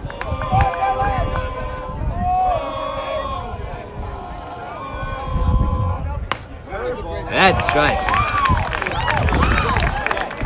He's north of 6 feet, so you Yeah. can definitely work the Go top upstairs end a of that little strike bit. zone. That's right.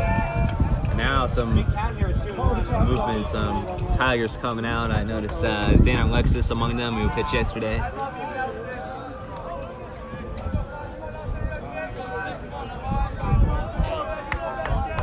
get folks loosened up out there in the event they got to go to extras here.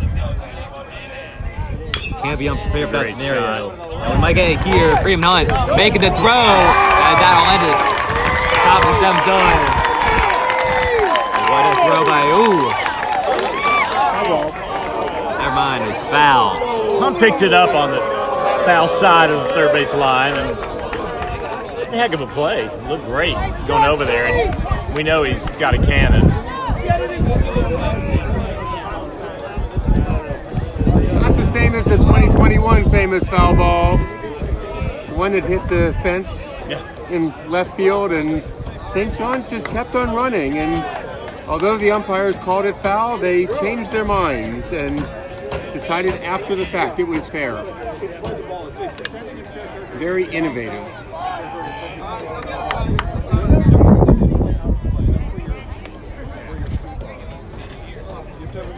St. John's, again, not in this tournament this year, does not play in the state tournament, state They are playoffs. preoccupied. St. John's 5th in the country currently. Beat the Tigers 9-1 early in the year. 2-2-2 here. Bottom order to Lucas Young. Low for a full count. Top of the order on deck. This is where we want to get done now. You thought Young would bite on that. He did not. He'll call timeout.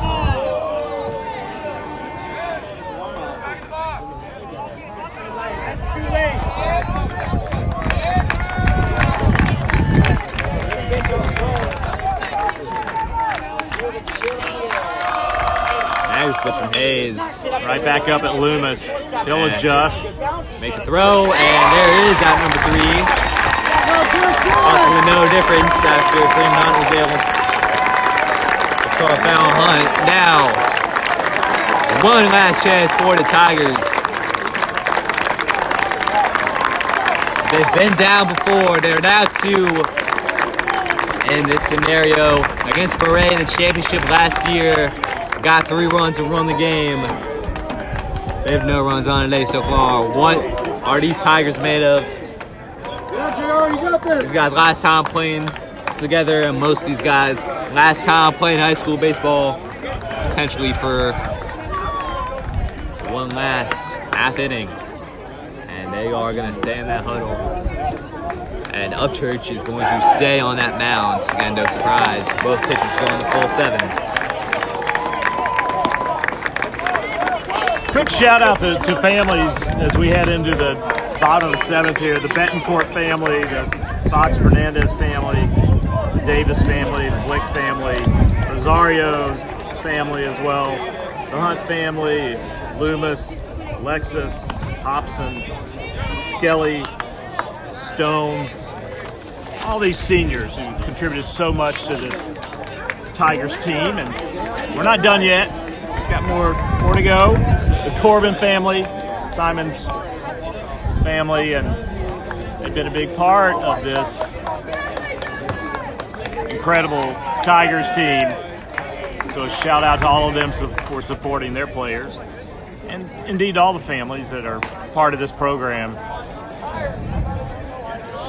We've been a part of it for a long time, and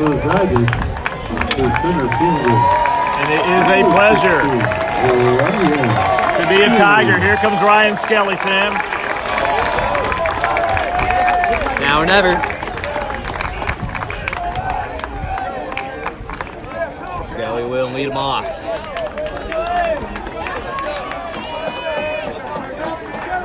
Bottom 2 in the order, Skelly and Riddick. Skelly's family has been a huge part of this for some time now. And we're not going to see that Riddick. Actually, it's going to be Tommy Gore replacing him on deck. And Skelly going to hit that one in the center field where it's caught.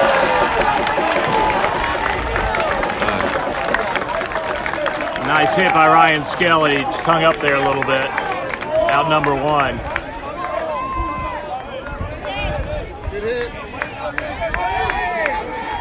comes Tommy Gore, the junior.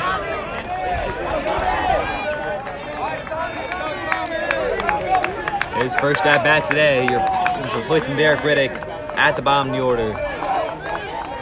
One away. St. Albans are 2 outs away from a state championship.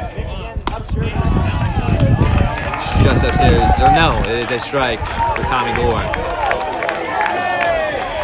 Looking for a base runner here to get the tying run to the plate. Just outside. 1-1 count. And yeah, you just desperately want Gore to get on base to get us back to the top of the lineup with an out to give. Breeze picking up a little bit. Yeah, we should probably recognize that the inspiration for a lot of this goes back to Shelley Bowers, who is the voice and spirit and inspiration for Tigers sports broadcast for many years, passed away a few years ago, and we're just all trying to emulate Shelley Bowers with Tigers love and our love of Tiger sports. No doubt about it. And Gore is safe at first. Albans will appeal it.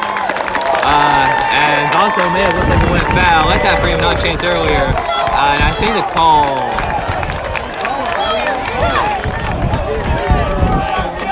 call might be changed to foul. Tommy Gore gonna. I'm not sure what ump is making that call. I missed that. I'm not sure if it's the third base ump that made the call or not. That's all right for Gore. Now you got to reload and get ready. It's 1 and 2 with 1 out.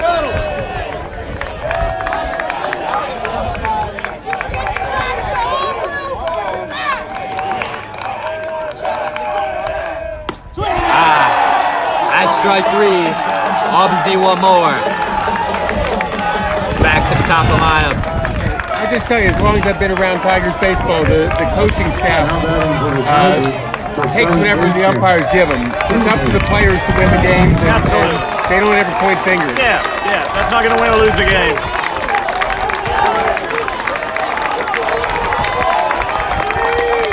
Freeman on, out there. Foul to the left. Potentially the last at bat of the Tiger season. Let's hope not. St. Albans getting excited. Just need to extend the inning here. Get on base. You got great hitters behind you that can potentially hit a barrel. Falls for another strike. 0 and 2 and the only thing he wants at this point, he's way ahead. Let's see what Hunt does with it. Gonna be it for the year. And a great hit over the head. Gonna be a single. Freeman on into first. And who do you got up next? It's Jackson Loomis. He was intentionally walked last time. Wouldn't be shocked to see it happen again. But well, actually, I rather would. Loomis could hit a homer for Loomis would tie it. And Loomis, surprisingly, I think only hit 1 home run on the year. I had 6 last year. Just in play, just keep moving base runners here. Strike 1. Jackson, you got this.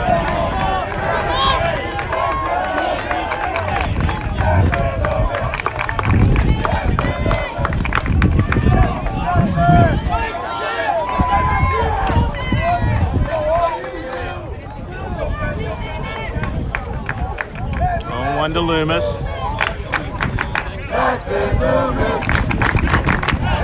Loomis head to Denison next year. He has been a pillar of this Tigers program. 3-year varsity player.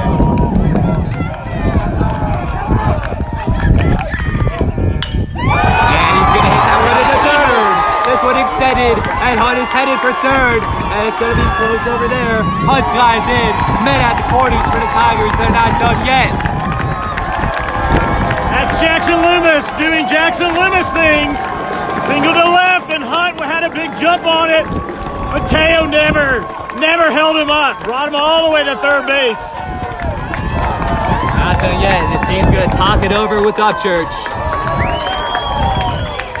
Very careful not to stretch that into an attempted double. Very careful. They just need the base runners.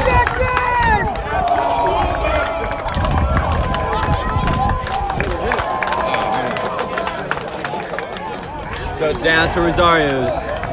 Emma Rosario. First 2-hit inning for Jackson Reed, stringing them together. 2 hits and back-to-back.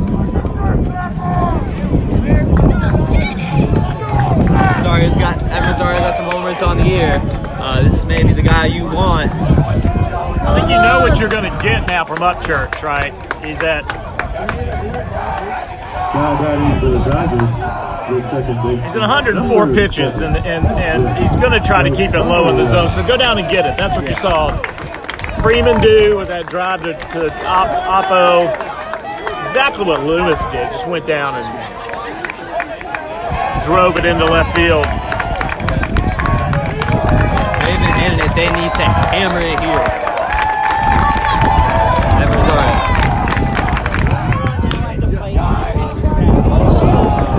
Over to Coach Robbie as it was fouled to the left.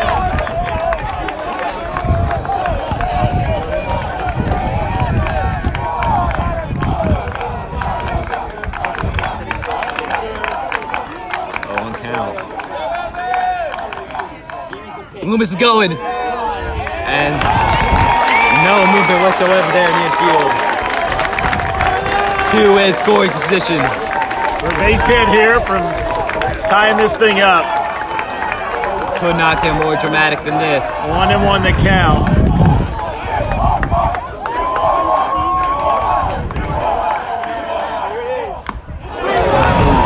Oh, 2. Not a lot of gas left, but enough to get it by him.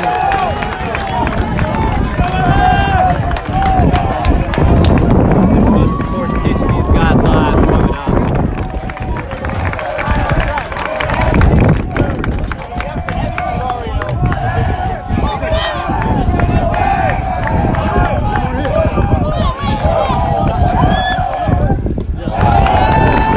Ball. Good stop by Melrose, of course.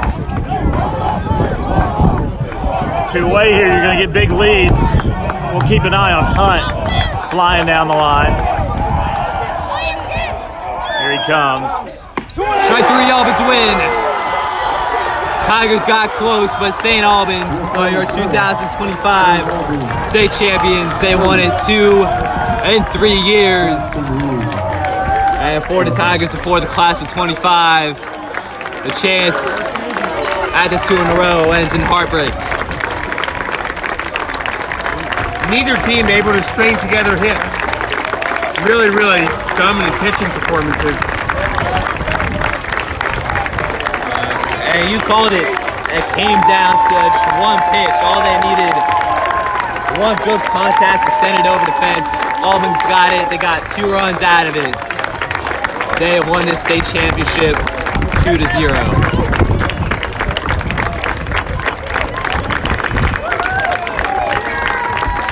Give you the line on today's game. St. Albans has 2 runs on 6 hits and no errors. Jackson Reed, no runs, 6 hits, 1 error. What a game.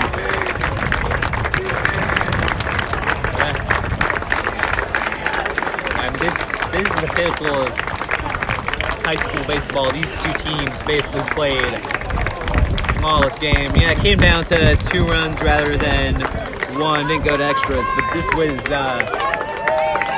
just about perfect performance from both of these teams. They both did everything they could. But fortunately for us in the end, St. Albans who got it done. Nelson Hayes went 7 complete innings, gave up 6 hits, 2 runs, 2 earned runs. No walks. 8 strikeouts. What a game by Hayes. Upchurch, 7 complete, gave up 6 hits, no runs, 5 walks, 8 strikeouts.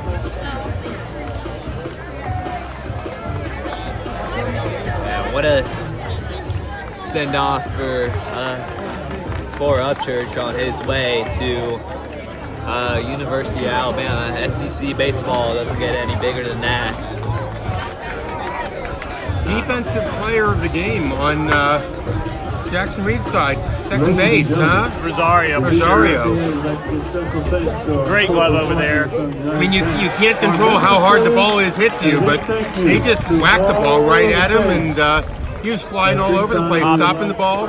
Hobson, great job over there as well. Everything on the right side was busy today. Lots of traffic on that Yeah, side. not a lot to the left side of the infield. Loomis played great defense as well when it did come his way. And Hobson as well over at first. Always up for the occasion. Of course, they made that good adjustment early on. Presenting the Covenant District of Columbia State Athletic Association championship trophies and banners will be DCSAA. And it's a heartbreaker. It's one that these guys will remember, especially being there for a lot of them their last game at the high school level, but not one they may be too bitter about, because it was just a good game. Should have battled to the death. St. Albans came out on top. That's right. Nothing to be bitter about. It was a great contest, great effort.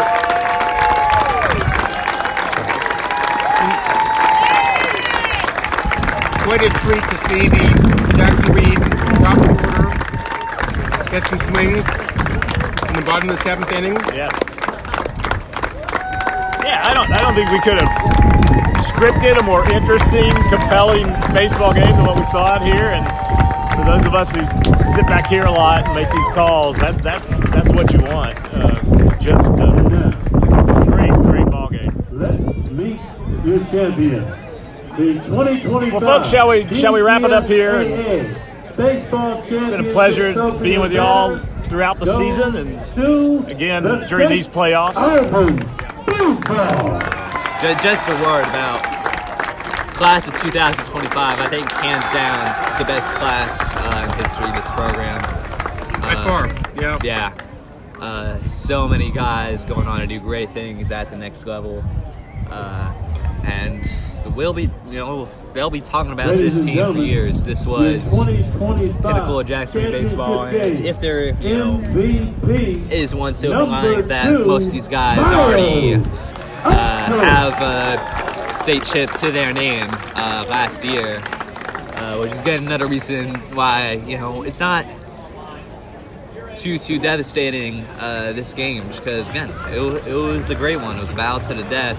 A lot of these guys got their title last year. I think for me, the real tragic thing is knowing that class of 25 is out of here. I mean, it's how high school baseball goes, how high school sports goes, but it has been an absolute privilege to call games with these guys the past 2 years. They've been so good to me as well.